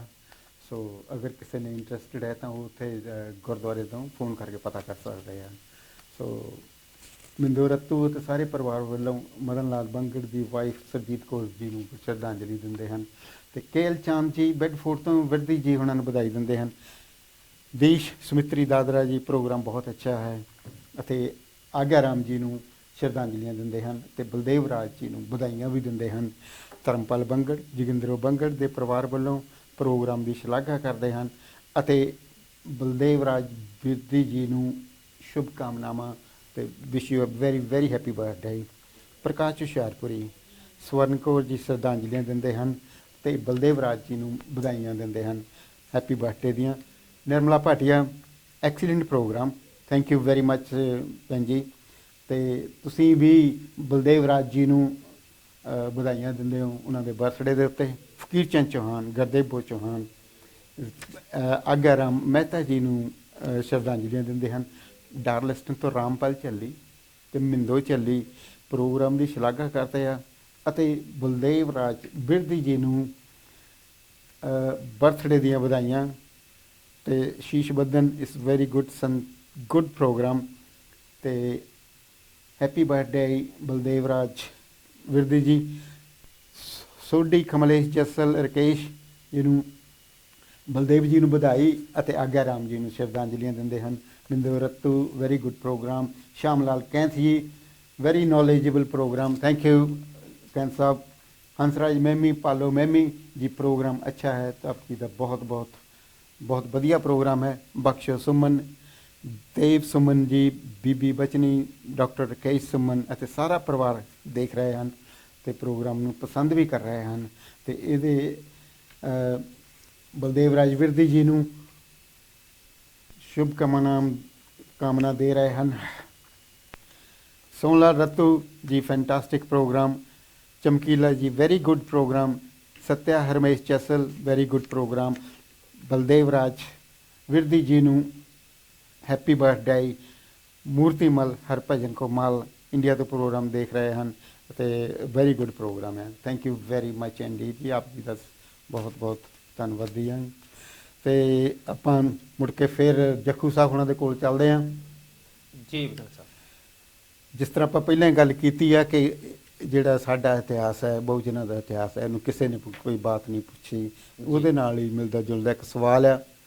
ਝਾਂਸੀ ਦੀ ਰਾਣੀ ਲక్ష్ਮੀ ਬਾਈ ਲਈ ਕੁਰਬਾਨੀ ਝਲਕਾਰੀ ਬਾਈ ਨੇ ਦਿੱਤੀ। ਬਿਲਕੁਲ ਜੀ, ਬਿਲਕੁਲ। ਝਲਕਾਰੀ ਬਾਈ ਨੇ ਦਿੱਤੀ। ਝਾਂਸੀ ਦੀ ਰਾਣੀ ਦੀਆਂ ਕਹਾਣੀਆਂ, ਕਿੱਸੇ, ਨਾਟਕ ਆਮ ਪ੍ਰਚਲਿਤ ਹਨ ਜੀ। ਇੱਥੋਂ ਤੱਕ ਇੱਕ ਸਿਨੇਮੇ ਦੀ ਫਿਲਮ ਵੀ ਬਣ ਗਈ ਹੈ। ਉਹ ਫਿਲਮ ਦੀ ਬਣਾ ਕੇ ਹੀ ਇੱਕ ਉਹ ਹੀਰੋਇਨ ਆਪਣੇ ਆਪ ਨੂੰ ਝਾਂਸੀ ਦੀ ਰਾਣੀ ਸਮਝਦੀ ਆ ਤਾਂ ਉਹ ਬਹੁਤ ਫਖਰ ਕਰਦੀ ਹੈ ਨਾ। ਰਾਣੀ ਦੀ ਜ਼ਿੰਦਗੀ ਤੇ ਇੱਕ ਆਧਾਰਿਤ ਫਿਲਮ ਬਣੀ ਹੈ ਤੇ ਫਿਲਮ ਦੀ ਹੀਰੋਇਨ ਖੁਦ ਨੂੰ ਵੀ ਝਾਂਸੀ ਰਾਣੀ ਦੀ ਸਮਝਦੀ ਹੈ ਕਿ ਇਸ ਕੀ ਸੂਰਵੀਰ ਝਲਕਾਰੀ ਬਾਈ ਨੂੰ ਬਣਦਾ ਸਨਮਾਨ ਮਿਲਿਆ। ਦੇਖੋ ਬਦਨ ਸਾਹਿਬ, ਜੋ ਅਕਸਰ ਆਪਾਂ ਇਹ ਗੱਲ ਕਰਦੇ ਹਾਂ ਵੀ ਜਿਨ੍ਹਾਂ ਦੀਆਂ ਸਰਕਾਰਾਂ ਹੁੰਦੀਆਂ ਆ ਉਹ ਆਪਣੇ ਤਰੀਕੇ ਨਾਲ ਜਿਹੜਾ ਆਪਣਾ ਇਤਿਹਾਸ ਲਿਖਦੀਆਂ ਤੇ ਜਿਹੜੀ ਕੌਮ ਹਾਰ ਜਾਂਦੀ ਆ ਉਹਦਾ ਕਦੇ ਇਤਿਹਾਸ ਨਹੀਂ ਲਿਖਿਆ ਜਾਂਦਾ ਜੀ। ਅਸੀਂ ਜਿਹੜੀਆਂ ਅਕਸਰ ਸਾਡੀਆਂ ਬਹੁਤ ਸਾਰੀਆਂ ਹਾਰਾਂ ਹੋਈਆਂ ਆ ਤੇ ਸਾਡੇ ਹਾਰਾਂ ਹੋਏ ਦਾ ਕੋਈ ਇਤਿਹਾਸ ਨਹੀਂ ਲਿਖਿਆ। ਉਹਨਾਂ ਨੇ ਤੋੜ ਮਰੋੜ ਕੇ ਆਪਣੇ ਤਰੀਕੇ ਨਾਲ, ਆਪਣੇ ਜ਼ੋਰ ਦੇ ਨਾਲ, ਆਪਣੇ ਇਤਿਹਾਸਕਾਰਾਂ ਤੋਂ ਆਪਣੇ ਪੱਖ 'ਚ ਜਿਹੜਾ ਇਤਿਹਾਸ ਲਿਖਾਇਆ ਆ, ਤੇ ਉਹੋ ਇਤਿਹਾਸ ਸਾਨੂੰ ਪੜ੍ਹਾਇਆ ਤੇ ਸਿਖਾਇਆ ਜਾਂਦਾ ਰਿਹਾ ਜਾਂ ਸੁਣਾਇਆ ਜਾਂਦਾ ਰਿਹਾ। ਇਤਿਹਾਸਕ ਕਹਾਣੀਆਂ ਨੂੰ ਸੁਣਾ ਕੇ ਜਿਹੜਾ ਇਤਿਹਾਸ ਬਣਾਤਾ ਆ। ਸੋ ਇਹ ਸਾਰੀਆਂ ਚੀਜ਼ਾਂ ਜਿਹੜੀਆਂ ਹੁਣ ਹੌਲੀ ਹੌਲੀ ਜਿਹੜੀਆਂ ਉੱਭਰ ਕੇ ਬਾਹਰ ਆਏ, ਕਿਉਂਕਿ ਹੁਣ ਬਹੁਤ ਸਾਰੇ ਲੋਕ ਪੜ੍ਹ ਲਿਖ ਗਏ ਆ ਬਾਬਾ ਸਾਹਿਬ ਦੀ ਬਦੌਲਤ, ਤੇ ਬਹੁਤ ਸਾਰੇ ਇਤਿਹਾਸ ਦੀ ਜਿਹੜੀ ਰਿਸਰਚ ਹੋ ਰਹੀ ਆ, ਔਰ ਸਾਡੇ ਮਹਾਂਪੁਰਸ਼ਾਂ ਦਾ ਜਿਹੜਾ ਇਤਿਹਾਸ ਆ ਉਹ ਹੁਣ ਸਹੀ ਇਤਿਹਾਸ ਜਿਹੜਾ ਉਹ ਸਮਾਜ ਵਿੱਚ ਆ ਰਿਹਾ। ਸੋ ਲੋਕ ਸਹੀ ਇਤਿਹਾਸ ਤੋਂ ਜਿਹੜੇ ਆ ਉਹ ਹੁਣ ਜਾਣਕਾਰੀ ਹਾਸਲ ਕਰ ਰਹੇ ਆ। ਸੋ ਇਸੇ ਤਰ੍ਹਾਂ ਇਹ ਝਲਕਾਰੀ ਬਾਈ ਦਾ ਜ਼ਿਕਰ ਜਿੱਦਾਂ ਤੁਸੀਂ ਕੀਤਾ ਵੀ ਨਹੀਂ ਆਇਆ, ਤੇ ਉਹਨੂੰ ਲక్ష్ਮੀ ਬਾਈ ਦੇ ਰੂਪ ਵਿੱਚ ਹੀ ਪੇਸ਼ ਕਰਦੇ ਰਹੇ, ਜਦ ਕਿ ਐਕਚੁਅਲੀ ਉਹ ਝਲਕਾਰੀ ਬਾਈ ਸੀ ਜਿਹਨੇ ਕੁਰਬਾਨੀ ਦਿੱਤੀ ਸੀ। ਜੀ ਥੈਂਕ ਯੂ। ਆਪਾਂ ਜੱਖੂ ਸਾਹਿਬ ਇੱਕ ਕੋਈ ਲਾਈਵ ਕਾਲ ਆਈ ਆ, ਪਹਿਲਾਂ ਅੱਗੇ ਵਧਾਉਣ ਤੋਂ ਪਹਿਲਾਂ ਆਪਾਂ ਇੱਕ ਲਾਈਵ ਕਾਲ ਲੈ ਲਈਏ। ਦੇਖ ਲਓ, ਲੈ ਲਓ। ਹੈਲੋ ਹੈਲੋ ਹੈਲੋ ਮੋਸਰਾ ਜੀ, ਨਮੋ ਬੁੱਧਾ, ਜੈ ਭੀਮ ਤੇ ਨਾਲੇ ਦੇਖੋ ਜੀ ਮੈਂ ਬਲਜੀਤ ਕਲੇਰ ਬੋਲਣਾ ਜੀ। ਜੀ ਕਲੇਰ ਸਾਹਿਬ, ਜੈ ਗੁਰਦੇਵ, ਜੈ ਭੀਮ। ਆਪ ਜੀ ਦਾ ਬਹੁਤ ਬਹੁਤ ਸਵਾਗਤ ਹੈ। ਬਾਕੀ ਤੁਹਾਡਾ ਪ੍ਰੋਗਰਾਮ ਬਹੁਤ ਹੀ ਸੋਹਣਾ ਹੈ, ਤੇ ਮੈਂ ਆਪਣੇ ਵੱਲੋਂ ਆਪਣੇ ਮਾਨਯੋਗ ਅੰਕਲ ਅੱਗੇ ਰਾਜ ਜੀ ਨੂੰ ਸ਼ਬਦ ਦੇ ਫੁੱਲ ਭੇਟ ਕਰਦਾ, ਬਲਦੇਵ ਜੀ ਨੂੰ ਮੈਂ ਬਹੁਤ ਬਹੁਤ ਵਧਾਈ ਦਿੰਦਾ ਆ। ਥੈਂਕ ਯੂ ਵੈਰੀ ਮਚ ਜੀ। ਜਿਹੜਾ ਤੁਸੀਂ ਪ੍ਰੋਗਰਾਮ ਕਰ ਰਹੇ ਹੋ ਬਹੁਤ ਹੀ ਸੋਹਣਾ ਆ, ਤੇ ਬੜੀ ਇਤਿਹਾਸਕ ਗੱਲ ਹੈਗੀ ਆ।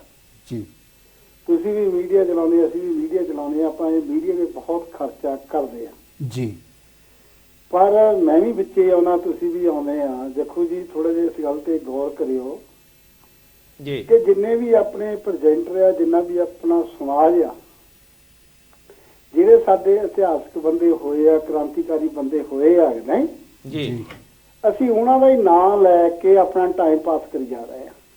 ਜੀ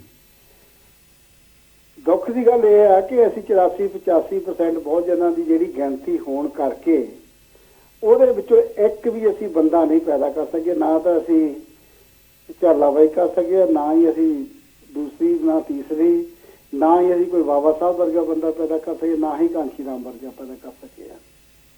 ਅੱਜ ਮੈਂ ਸੋਸ਼ਲ ਮੀਡੀਆ ਦੇ ਦੇਖ ਰਿਹਾ ਸੀਗਾ ਪ੍ਰੋਗਰਾਮ, ਇੱਕ ਅੰਮ੍ਰਿਤਸਰ ਦੇ ਵਿੱਚੋਂ ਲੋਕੀ ਐਜੀਟੇਸ਼ਨ ਕਰ ਰਹੇ ਸੀਗੇ ਜੀ। ਉਹਦੇ ਵਿੱਚ ਇਹ ਸੀ ਵੀ ਬੈਨਰ ਲਏ ਸੀ ਤੇ ਸਰਕਾਰ ਦੇ ਵਿਰੁੱਧ ਕਰਦੇ ਸੀ। ਉਹ ਕਹਿੰਦੇ ਜੀ ਅੰਬੇਦਕਰ ਬਹੁਜਨ ਸਮਾਜ ਪਾਰਟੀ ਬ੍ਰੈਕਟਾਂ ਜਿਹੜੀਆਂ ਅੰਬੇਦਕਰ ਲਿਖਿਆ ਸੀਗਾ।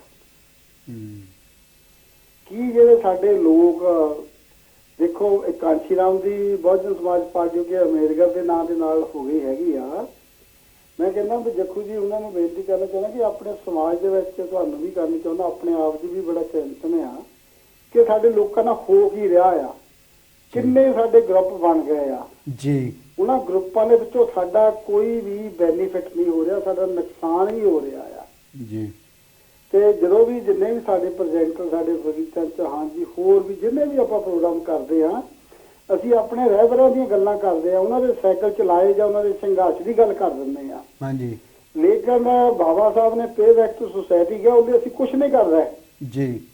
ਜੇ ਉਹਦੇ ਆਪਾਂ ਕੁਝ ਕਰੀਏ ਤੇ ਹੋ ਸਕਦਾ ਸਾਡੇ ਵਿੱਚੋਂ ਕੋਈ ਬਾਬਾ ਸਾਹਿਬ ਵੀ ਪੈਦਾ ਹੋ ਜਾਵੇ, ਬਾਬੂ ਕਾਂਸ਼ੀ ਰਾਮ ਵੀ ਪੈਦਾ ਹੋ ਜਾਵੇ। ਚਲੋ ਠੀਕ ਹੈ। ਆਪਣੇ ਕਲੇਰ ਸਾਹਿਬ, ਪਹਿਲਾਂ ਤਾਂ ਮੈਂ ਆਪ ਜੀ ਦਾ ਬਹੁਤ ਬਹੁਤ ਸ਼ੁਕਰੀਆ ਅਦਾ ਕਰਦਾ। ਹਾਂਜੀ, thank you very much Indeed ਜੀ। ਓਕੇ, ਇਹ ਤਾਂ ਸਨ ਸਾਡੇ ਕੰਚੀ ਟੀਵੀ ਦੇ ਕਰਤਾ ਧਰਤਾ ਬਲਵੀਰ ਕਲੇਰ ਜੀ, ਥੈਂਕ ਯੂ ਵੈਰੀ ਮਚ। ਹਾਂ ਭਾਈ, ਆਪਾਂ ਕਿੱਥੇ ਜੀ ਸੀ? ਆਪਾਂ ਝਲਕਾਰੀ ਬਾਈ ਦੇ ਐਂਡ ਤੇ ਆ ਗਏ ਸੀਗੇ। ਕੋਈ ਬਸ ਮੇਰੇ ਖਿਆਲ ਵੀ ਇੱਕ ਅੱਧਾ ਕੋਈ ਸਵਾਲ ਆਪਾਂ ਝਲਕਾਰੀ ਬਾਈ ਦਾ ਹੋਰ ਕੋਈ ਜਿਹੜਾ ਰਹਿੰਦਾ ਆਪਾਂ ਦਰਸ਼ਕਾਂ ਨਹੀਂ, ਬਸ ਇਹੀ ਆ। ਤੇ ਮੈਂ ਅਖੀਰ ਦੇ ਉੱਤੇ ਬਸ ਐਂਡਿੰਗ ਕਰਦੇ ਆ ਕਿ ਇੱਕ ਕਿਸੇ ਨੇ ਲਿਖਿਆ ਹੈ ਕਿ ਜਾकर रण में वो ललकारी थी जी, वह तो झांसी की चलकारी थी, जी गोरों से लड़ना सिखा गई, जी, गोरों से लड़ना सिखा गई है, इतिहास में झलक रही वह भारत की नारी थी। जी, ये वो ਜਾਕਰ ਰਣ ਮੇ ਲਲਕਾਰੀ ਉਹ ਝਾਂਸੀ ਕੀ ਰਾਣੀ ਥੀ। ਇਹਦੇ ਨਾਲ ਹੀ ਅਸੀਂ ਉਹਨਾਂ ਨੂੰ ਕੋਟੀ ਕੋਟੀ ਨਮਨ ਕਰਦੇ ਹੋਏ ਇਹ ਪ੍ਰੋਗਰਾਮ ਆਪਾਂ ਸਮਾਪਤ ਕਰਦੇ ਹਾਂ। ਇੱਕ ਦੋ ਜਿਹੜੀ ਹੈਗੀ ਹੈ ਵੀ ਜਿਹੜੀ ਝਲਕਾਰੀ ਬਾਈ ਤੇ ਇੱਕ ਮੈਂ ਧੰਨਵਾਦ ਕਰਦਾ ਗਵਰਨਮੈਂਟ ਆਫ ਇੰਡੀਆ ਜਿਨ੍ਹਾਂ ਨੇ ਡਾਕ ਟਿਕਟ ਜਾਰੀ ਕੀਤੀ ਆ ਜੀ 2001 ਦੇ ਵਿੱਚ। ਸੋ ਝਲਕਾਰੀ ਬਾਈ ਦੀ ਯਾਦ ਦੇ ਵਿੱਚ ਇੱਕ ਡਾਕ ਟਿਕਟ ਤੇ ਇੱਕ ਲਖਨਊ ਦੇ ਵਿੱਚ ਮੈਡੀਕਲ ਕਾਲਜ ਇਹਨਾਂ ਦੇ ਨਾਂ ਤਾਂ ਆਗਰਾ ਤੇ ਜਿਹੜੇ ਆਪਣੇ ਅਜਮੇਰ ਦੇ ਵਿੱਚ ਇਹਨਾਂ ਦੇ ਜਿਹੜੇ ਸਟੈਚੂ ਲਾਏ ਗਏ। ਦੋ ਤਿੰਨ ਕੁ ਚੀਜ਼ਾਂ ਜਿਹੜੀਆਂ ਆਮ ਤੌਰ ਤੇ ਦਰਸ਼ਕਾਂ ਨਾਲ ਦਰਸ਼ਕਾਂ ਸਾਂਝੀਆਂ ਨਾਲ ਕਰਨੀਆਂ ਜ਼ਰੂਰੀ ਸੀ ਸਾਂਝੀਆਂ ਕਿ ਵੀ ਜਿਹੜੀਆਂ ਕੁਛ ਕਿਹਦੀਆਂ ਯਾਦਾਂ ਤਾਜ਼ੀਆਂ ਕਰਨ ਲਈ ਜਾਂ ਇਹਦੀ ਯਾਦਾਸ਼ਤ ਵਾਸਤੇ ਜਿਹੜੇ ਕੁਝ ਸਟੇਟਾਂ ਨੇ ਜਾਂ ਜਿਹੜੇ ਸਰਕਾਰਾਂ ਨੇ ਕੰਮ ਕੀਤੇ। ਹੁਣ ਆਪਾਂ ਜੀ ਜੱਗੂ ਸਾਹਿਬ ਜੋ ਅੱਜ ਕੱਲ ਦੇ ਹਾਲਾਤ ਆ, ਜੀ ਜੀ ਬਿਲਕੁਲ ਜੋ ਅੱਜ ਕੱਲ ਜੋ ਬੀਤ ਰਿਹਾ, ਜੋ ਚੱਲ ਰਿਹਾ, ਜੀ ਸਾਡੇ ਕਲੇਰ ਸਾਹਿਬ ਵੀ ਕਹਿ ਕੇ ਗਏ ਕਿ ਆਪਾਂ ਨੂੰ ਜੋ ਚੱਲ ਰਿਹਾ ਅੱਜ ਕੱਲ ਉਹਦੇ ਲਈ ਆਪਾਂ ਨੂੰ ਗੱਲ ਕਰਨੀ ਚਾਹੀਦੀ ਹੈ। ਜੀ ਪਿਛਲੇ ਹਫਤੇ ਸੁਪਰੀਮ ਕੋਰਟ ਦੇ ਵਿੱਚ ਜੀ ਬਦਨ ਸਾਹਿਬ ਫੈਸਲਾ ਆਇਆ ਕਿ ਸੰਵਿਧਾਨ ਦੀ 103ਵੀਂ ਸੋਧ ਦੇ ਅਨੁਸਾਰ ਕਰਕੇ ਜੀ 10% ਜੋ ਸੀਗਾ general category SC ST OBC ਤੋਂ ਬਿਨਾਂ ਜੀ ਸਾਰੀ ਸਵਰਨ ਜਾਤੀ ਨੂੰ ਗਰੀਬਾਂ ਦੀ ਰੇਖਾ ਤੋਂ ਥੱਲੇ ਇੱਕ EVS ਕਾਨੂੰਨ 5 ਜੱਜਾਂ ਦੇ ਵੱਲੋਂ ਪਾਸ ਕੀਤਾ ਗਿਆ। ਜੀ। ਉਹਦੇ ਵਿੱਚੋਂ 3 ਜੱਜ ਜਿਹੜੇ ਸੀ ਉਹਨਾਂ ਨੇ ਸਹੀ ਮੰਨਿਆ ਤੇ 2 ਨੇ ਕਿਹਾ ਸੀ ਉਹ ਅਗੇਂਸਟ ਸੀਗੇ ਜੀ ਇਦਾਂ ਹੀ ਤੇ ਉਹ ਅੱਜ ਉਹ ਕਾਨੂੰਨ ਬਣ ਗਿਆ ਹੈ। EVS ਦੇ ਕਾਨੂੰਨ ਦੇ ਅਨੁਸਾਰ ਤੁਸੀਂ ਮੈਨੂੰ ਇਹ ਦੱਸੋ ਜੀ ਬਈ ਇਹ ਜਿਹੜਾ ਕਾਨੂੰਨ ਆ ਜੀ ਇਹਦੀ ਕਿਉਂ ਜ਼ਰੂਰਤ ਪਈ? ਜੀ ਬਤਨ ਸਾਹਿਬ ਸਮਾਂ ਬਹੁਤ ਤੇਜ਼ ਗਤੀ ਨਾਲ ਅੱਗੇ ਵਧ ਰਿਹਾ, ਸੋ 5-7 ਕਮੈਂਟ ਹੀ ਆਪਣੇ ਕੋਲ ਇਹਦੇ ਤੇ ਆਪਾਂ ਜ਼ਰੂਰ ਚਰਚਾ ਕਰਾਂਗੇ। ਸੋ ਬਹੁਤ ਹੀ ਇਹ ਜਿਹੜਾ ਲੇਟੈਸਟ ਜਿਹੜਾ ਮੁੱਦਾ ਆ, ਤੁਸੀਂ ਧੰਨਵਾਦ ਤੁਹਾਡਾ, ਤੁਸੀਂ ਇਹ ਮੁੱਦਾ ਜਿਹੜਾ ਜ਼ਿਕਰ ਕੀਤਾ ਹੈ ਜਾਂ ਇਹਦੇ ਤੇ ਵਿਚਾਰ ਕਰਨ ਦੇ ਲਈ ਜਿਹੜਾ ਤੁਸੀਂ ਇਹ ਸਵਾਲ ਕੀਤਾ।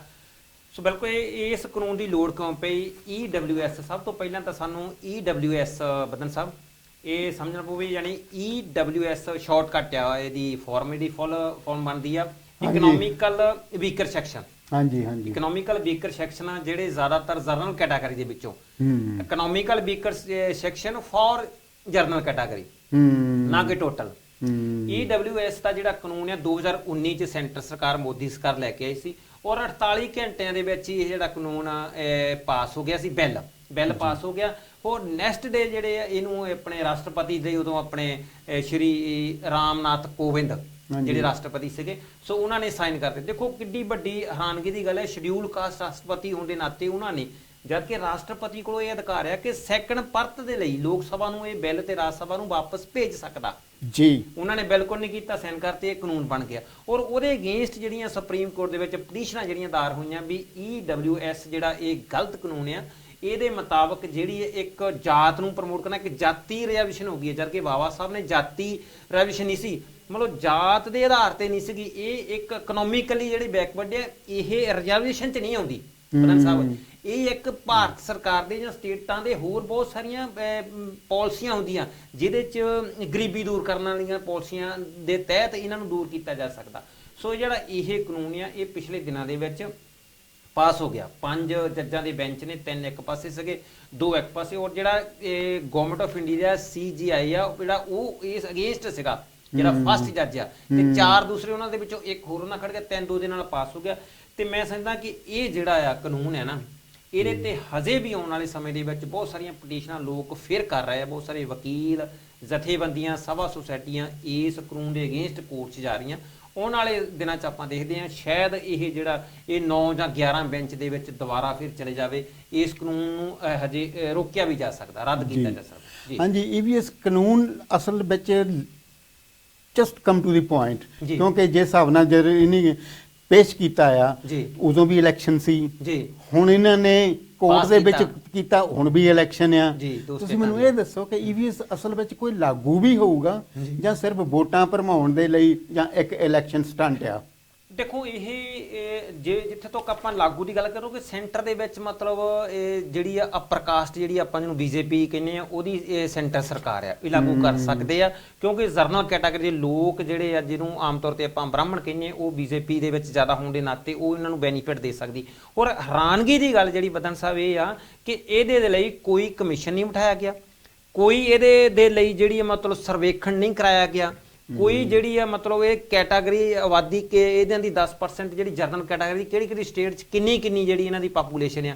ਸੋ ਇੱਕ ਜਿਹੜੀ ਗੱਲ ਆ ਵੀ 8 ਲੱਖ ਦੀ ਲਿਮਟ, ਦੇਖੋ 8 ਲੱਖ ਦੀ ਲਿਮਟ ਤੇ ਫਿਰ 5 ਕਿੱਲੇ ਦਾ ਮਾਲਕ ਹੋਵੇ ਤੇ ਜਿਹੜਾ ਇਨਕਮ ਟੈਕਸ ਪੇ ਕਰਦਾ ਹੋਵੇ, ਉਹਨੂੰ ਇਹ ਕਹਿੰਦੇ ਇਕਨੋਮਿਕਲੀ ਇਹ ਵੀਕਰ ਸੈਕਸ਼ਨ 'ਚ ਆਉਂਦਾ ਆ, ਉਹ ਬੈਕਵਰਡ ਆ। ਸੋ ਉਹਦੇ ਲਈ ਜਿਹੜਾ ਮਤਲਬ ਉਹਦੇ ਲਈ ਜਿਹੜਾ ਆ ਇਹ ਕਾਨੂੰਨ ਬਣਾਇਆ, ਉਹ 8 ਲੱਖ ਦੀ ਜਿਹਦੀ ਇਨਕਮ ਆ ਔਰ 5 ਲੱਖ ਜਿਹੜਾ ਸਾਲ ਦਾ ਕਮਾਉਂਦਾ ਉਹ ਇਨਕਮ ਟੈਕਸ ਪੇਡ ਕਰਦਾ ਆ ਤੇ ਉਹ ਇਹਨਾਂ ਨੇ ਕਿਹਾ ਵੀ ਉਹ ਇਕਨੋਮਿਕਲ ਬੈਕਵਰਡ ਆ। ਦੇਖੋ ਇਹ ਜਰਨਲ ਕੈਟਾਗਰੀ ਦਾ ਬੰਦਾ ਇਕਨੋਮਿਕਲ ਬੈਕਵਰਡ ਹੋਇਆ ਕਿਉਂ, ਇਹਦਾ ਕਾਰਨ ਕੀ ਆ? ਇਹ ਜਿਹੜੀ ਇਹ ਰਿਜ਼ਰਵੇਸ਼ਨ ਜਿਹੜੀ ਆ ਬਾਕੀ ਵਰਗਾਂ ਦੀ ਜਿਹੜੀ ਆ ਉਹ ਖਤਮ ਕੀਤੀ ਜਦੋਂ ਦੂਸਰੀਆਂ ਸਟੇਟਾਂ ਦੇ ਵਿੱਚ ਇਹ ਜਦੋਂ ਹਰਿਆਣੇ ਦੇ ਲੋਕ ਜਾਟ ਰਿਜ਼ਰਵੇਸ਼ਨ ਮੰਗਦੇ ਸੀਗੇ, ਰਾਜਸਥਾਨ ਦੇ ਗੁੱਜਰ ਮੰਗਦੇ ਸੀ, ਮਹਾਰਾਸ਼ਟਰ ਦੇ ਮਰਾਠੇ ਮੰਗਦੇ ਸੀਗੇ, ਗੁਜਰਾਤ ਦੇ ਪਟੇਲ ਮੰਗਦੇ ਸੀ, ਉਦੋਂ ਸੈਂਟਰ ਸਰਕਾਰ ਇੰਦਰਾ ਸਾਹਨੀ ਕੇਸ ਦੀ ਉਦਾਹਰਨ ਦੇ ਕੇ 50% ਤੋਂ ਵੱਧ ਜਿਹੜੀ ਰਿਜ਼ਰਵੇਸ਼ਨ ਨਹੀਂ ਦੇ ਸਕਦੇ ਤੇ ਹੁਣ ਜਿਹੜੀ 10% ਦੇ ਕੇ ਤੇ 49.5% ਪਹਿਲਾਂ ਆ ਪਲੱਸ 10% ਤੇ ਜਿਹੜੀ ਆ 59.5 ਹੋ ਗਈ ਆ, ਲਗਭਗ 60 ਹੋ ਗਈ ਆ ਤੇ ਹੁਣ ਨਹੀਂ ਇਹ ਹਵਾਲਾ ਦਿੱਤਾ। ਦੇਖੋ ਜਦੋਂ ਤਾਂ ਆਪਣੇ ਲਈ ਚੀਜ਼ ਦੇਣੀ ਆ ਉਦੋਂ ਸਹੀ ਆ, ਜਦੋਂ ਦੂਸਰਿਆਂ ਲਈ ਦੀ ਚੀਜ਼ ਦੇਣੀ ਆ ਉਦੋਂ ਜਿਹੜਾ ਸੁਪਰੀਮ ਕੋਰਟ ਦਾ ਹਵਾਲਾ ਦੇ ਕੇ, ਕਿਉਂਕਿ ਸੁਪਰੀਮ ਕੋਰਟ ਨੇ ਇੰਦਰਾ ਸਾਹਨੀ ਕੇਸ ਦੇ ਵਿੱਚ ਕਿਹਾ ਸੀ ਵੀ 50% ਤੋਂ ਜਿਹੜੀ ਵੱਧ ਸੰਵਿਧਾਨਿਕ ਤੌਰ ਤੇ ਰਿਜ਼ਰਵੇਸ਼ਨ ਨਹੀਂ ਦਿੱਤੀ ਜਾ ਸਕਦੀ, ਕਿਉਂਕਿ ਬਾਬਾ ਸਾਹਿਬ ਨੇ ਵੀ 15% ਜਿਹੜੀ ਰਿਜ਼ਰਵੇਸ਼ਨ ਸੀਗੀ ਆ ਸ਼ਡਿਊਲ ਕਾਸਟ, 7.5% ਜਿਹੜੀ ਐਸਟੀ ਨੂੰ, 15 ਤੇ 7.5 22 ਔਰ 27% ਜਿਹੜੀ ਓਬੀਸੀ ਨੂੰ ਅਦਰ ਬੈਕਵਰਡ ਕਾਸਟ ਨੂੰ 22 ਤੇ 27 49%, ਯਾਨੀ 50 ਤੋਂ ਜਿਹੜੀ ਆ ਵਧਣੀ ਨਹੀਂ ਚਾਹੀਦੀ। ਸੋ ਇਹ ਦੱਸ ਦੇ ਕੇ ਜਿਹੜੀ ਆ ਇਹ 60 ਹੋ ਜਾਂਦੀ ਆ। ਸੋ ਇਹ ਜਿਹੜਾ ਮੈਂ ਸਮਝਦਾ ਕਿ ਇਹ ਘਾਤਕ ਸਿੱਧ ਜਿਹੜਾ ਆਪਾਂ ਕਹਿ ਸਕਦੇ ਆ, ਇਹ ਸਾਡੇ ਸਮਾਜ ਲਈ ਇਹ ਚੰਗਾ ਕਾਨੂੰਨ ਨਹੀਂ ਆ ਤੇ ਆਉਣ ਵਾਲੇ ਦਿਨਾਂ 'ਚ ਆਪਾਂ ਦੇਖਦੇ ਹਾਂ ਸ਼ਾਇਦ ਇਹਦੇ ਤੇ ਦੁਬਾਰਾ ਫਿਰ ਕੋਈ ਨਾ ਕੋਈ ਜਿਹੜਾ ਕਮਿਸ਼ਨ ਬਿਠਾਇਆ ਜਾਵੇ ਜਾਂ ਬੈਂਚ ਬਣਾਇਆ ਜਾਵੇ। ਜੀ ਬਦਨ ਸਾਹਿਬ ਚਲੋ ਆਪਾਂ ਹੁਣ ਆਪਣੇ ਕੋਲ ਟਾਈਮ ਤਾਂ ਇੰਨਾ ਕਿ ਥੋੜਾ ਹੀ ਆ ਜੀ, ਪਰ ਆਪਾਂ ਇਹਨੂੰ ਇਸ Close ਗੱਲ ਨੂੰ ਆਪਾਂ ਕੈਰੀ ਔਨ ਫੇਰ ਰੱਖਾਂਗੇ, ਜੀ। ਅਗਲੇ ਪ੍ਰੋਗਰਾਮ ਵਿੱਚ ਆਪਾਂ ਜੀ, ਰੱਖਾਂਗੇ ਜੀ। ਤੇ ਤੁਹਾਨੂੰ ਗਾਣਾ ਵੀ ਸੁਣਾਉਣਾ ਸੀ ਉਹ ਵੀ ਆਪਾਂ ਅਗਲੇ ਪ੍ਰੋਗਰਾਮ ਤੱਕ ਹੀ ਰਹਿਣ ਦਿੰਦੇ ਹਾਂ। ਜੀ ਕੋਈ ਗੱਲ ਨਹੀਂ, ਠੀਕ ਹੈ। ਅੱਛਾ ਜੀ, ਤਾਂ ਤੁਸੀਂ ਮੈਨੂੰ ਇਹ ਦੱਸੋ ਜੀ ਬਈ ਇਹ ਜੋ ਕਾਨੂੰਨ ਆ ਜੀ ਇਹਦਾ SC ST ਤੇ OBC OBC ਨੂੰ ਜੀ ਕੋਈ ਨੁਕਸਾਨ ਵੀ ਹੋਊਗਾ ਜਾਂ ਇਹਦੇ ਬਰਾਬਰ ਹੀ ਚੱਲਦਾ ਰਹੂਗਾ? ਜੀ ਬਦਨ ਸਾਹਿਬ ਬਹੁਤ ਵਧੀਆ ਸਵਾਲ ਹੈ ਤੁਹਾਡਾ। ਸੋ ਇਹਦਾ ਜਿਹੜਾ ਜਿੱਥੋਂ ਤੱਕ ਮੈਂ ਐਨਾਲਿਸਿਸ ਕਰਦਾ ਸਮਝਦਾ ਬਈ ਇਹ ਇੱਕ ਗਿਣੀ ਮਿਥੀ ਸਾਜ਼ਿਸ਼ ਆ, ਇੱਕ ਗਿਣੀ ਮਿਥੀ ਸਾਜ਼ਿਸ਼ ਦੇ ਤਹਿਤ ਦੇ ਉੱਤੇ ਜਿਹੜੀ ਆ ਰਿਜ਼ਰਵੇਸ਼ਨ ਖਤਮ ਕਰਨ ਦਾ ਜਿਹੜਾ ਇੱਕ ਇਹਨਾਂ ਨੇ ਪਲਾਨ ਬਣਾਇਆ ਆ। ਸੋ ਨਾਲ ਦੀ ਨਾਲ ਇਹਨਾਂ ਨੇ ਇੱਕ ਇਹ ਸੋਚਿਆ ਕਿ ਅਸੀਂ ਮਤਲਬ ਇਦਾਂ ਦੀ ਰਿਜ਼ਰਵੇਸ਼ਨ ਦੇਣ ਦੇ ਨਾਲ ਲੋਕੀ ਦੂਜੇ ਵੀ ਮੰਗ ਕਰਨਗੇ ਵੀ ਇਹ ਸਾਰੀ ਬੰਦ ਕਰ ਦਿਓ, ਕਿਸੇ ਨੂੰ ਵੀ ਨਾ ਦਿਓ। ਇੱਕ ਰਿਜ਼ਰਵੇਸ਼ਨ ਬੰਦ ਕਰਨ ਦਾ ਛੜਯੰਤਰ ਆ ਵੀ SC ST OBC ਕਿਸੇ ਨੂੰ, ਕਿਉਂਕਿ ਇਹਨੂੰ ਦੇਖ ਕੇ ਹੋਰ ਬਹੁਤ ਸਾਰੀਆਂ ਸਟੇਟਾਂ ਦੇ ਵਿੱਚੋਂ ਜਿਹੜੇ ਆ ਮੰਗ ਉਹ ਉੱਠਣੀ ਆ। ਇਸ ਕਰਕੇ ਇਹ ਬਹੁਤ ਵੱਡਾ ਨੁਕਸਾਨ ਆ SC ST OBC ਨੂੰ, ਜਿਹੜਾ ਇੱਕ ਨੁਕਸਾਨ ਹੋ ਸਕਦਾ ਆ ਇਸ ਕਾਨੂੰਨ ਦੇ ਨਾਲ। ਤੇ ਆਉਣ ਵਾਲੇ ਸਮੇਂ 'ਚ ਇਹਨਾਂ ਦੀ ਇਹੀ ਮਨਸਾ ਵੀ ਇਹ ਸਾਰਿਆਂ ਨੂੰ ਹੀ ਬੰਦ ਕੀਤੀ ਜਾਵੇ, ਕਿਸੇ ਨੂੰ ਨਹੀਂ ਦਿੱਤੀ ਜਾਵੇ। ਜੀ ਬਦਨ ਸਾਹਿਬ ਬਸ ਇਹਦੇ ਨਾਲ ਹੀ ਆਪਣੇ ਟਾਈਮ ਵੀ ਤਕਰੀਬਨ ਹੋ ਚੱਲਿਆ। ਜੀ ਤੇ ਦੀਵਾਨ ਮਹਿੰਦਰਾ ਜੀ voice of India the phone ਆਇਆ ਸੀ, ਉਹ ਬਲਦੇਵ ਵਿਰਦੀ ਜੀ ਨੂੰ ਵਧਾਈ ਦਿੰਦੇ ਆ। ਅਸੀਂ ਉਹਨਾਂ ਦਾ ਵੀ ਬਹੁਤ ਬਹੁਤ ਧੰਨਵਾਦ ਕਰਦੇ ਹਾਂ। ਸਾਡੇ ਵੱਲੋਂ, ਮੇਰੇ ਵੱਲੋਂ, ਮੇਰੇ ਪਰਿਵਾਰ ਵੱਲੋਂ, ਆਪਣੇ ਜੱਖੂ ਸਾਹਿਬ ਉਹਨਾਂ ਕੋਲੋਂ, ਲੋਟਸ TV ਵੱਲੋਂ, ਡਾਕਟਰ ਅੰਬੇਦਕਰ ਮੈਮੋਰੀਅਲ ਸਾਰੀ ਕਮੇਟੀ ਵੱਲੋਂ ਬਲਦੇਵ ਰਾਜ ਵਿਰਦੀ ਜੀ ਉਹਨਾਂ ਨੂੰ ਲੱਖ ਵਧਾਈਆਂ। Thank you very much indeed. ਨਮੋ ਬੁੱਧਾ, ਜੈ ਭੀਮ, ਜੈ ਪ੍ਰਬੁੱਧ ਭਾਰਤ। ਨਮੋ ਬੁੱਧਾ, ਜੈ ਭੀਮ, ਜੈ ਪ੍ਰਬੁੱਧ ਭਾਰਤ।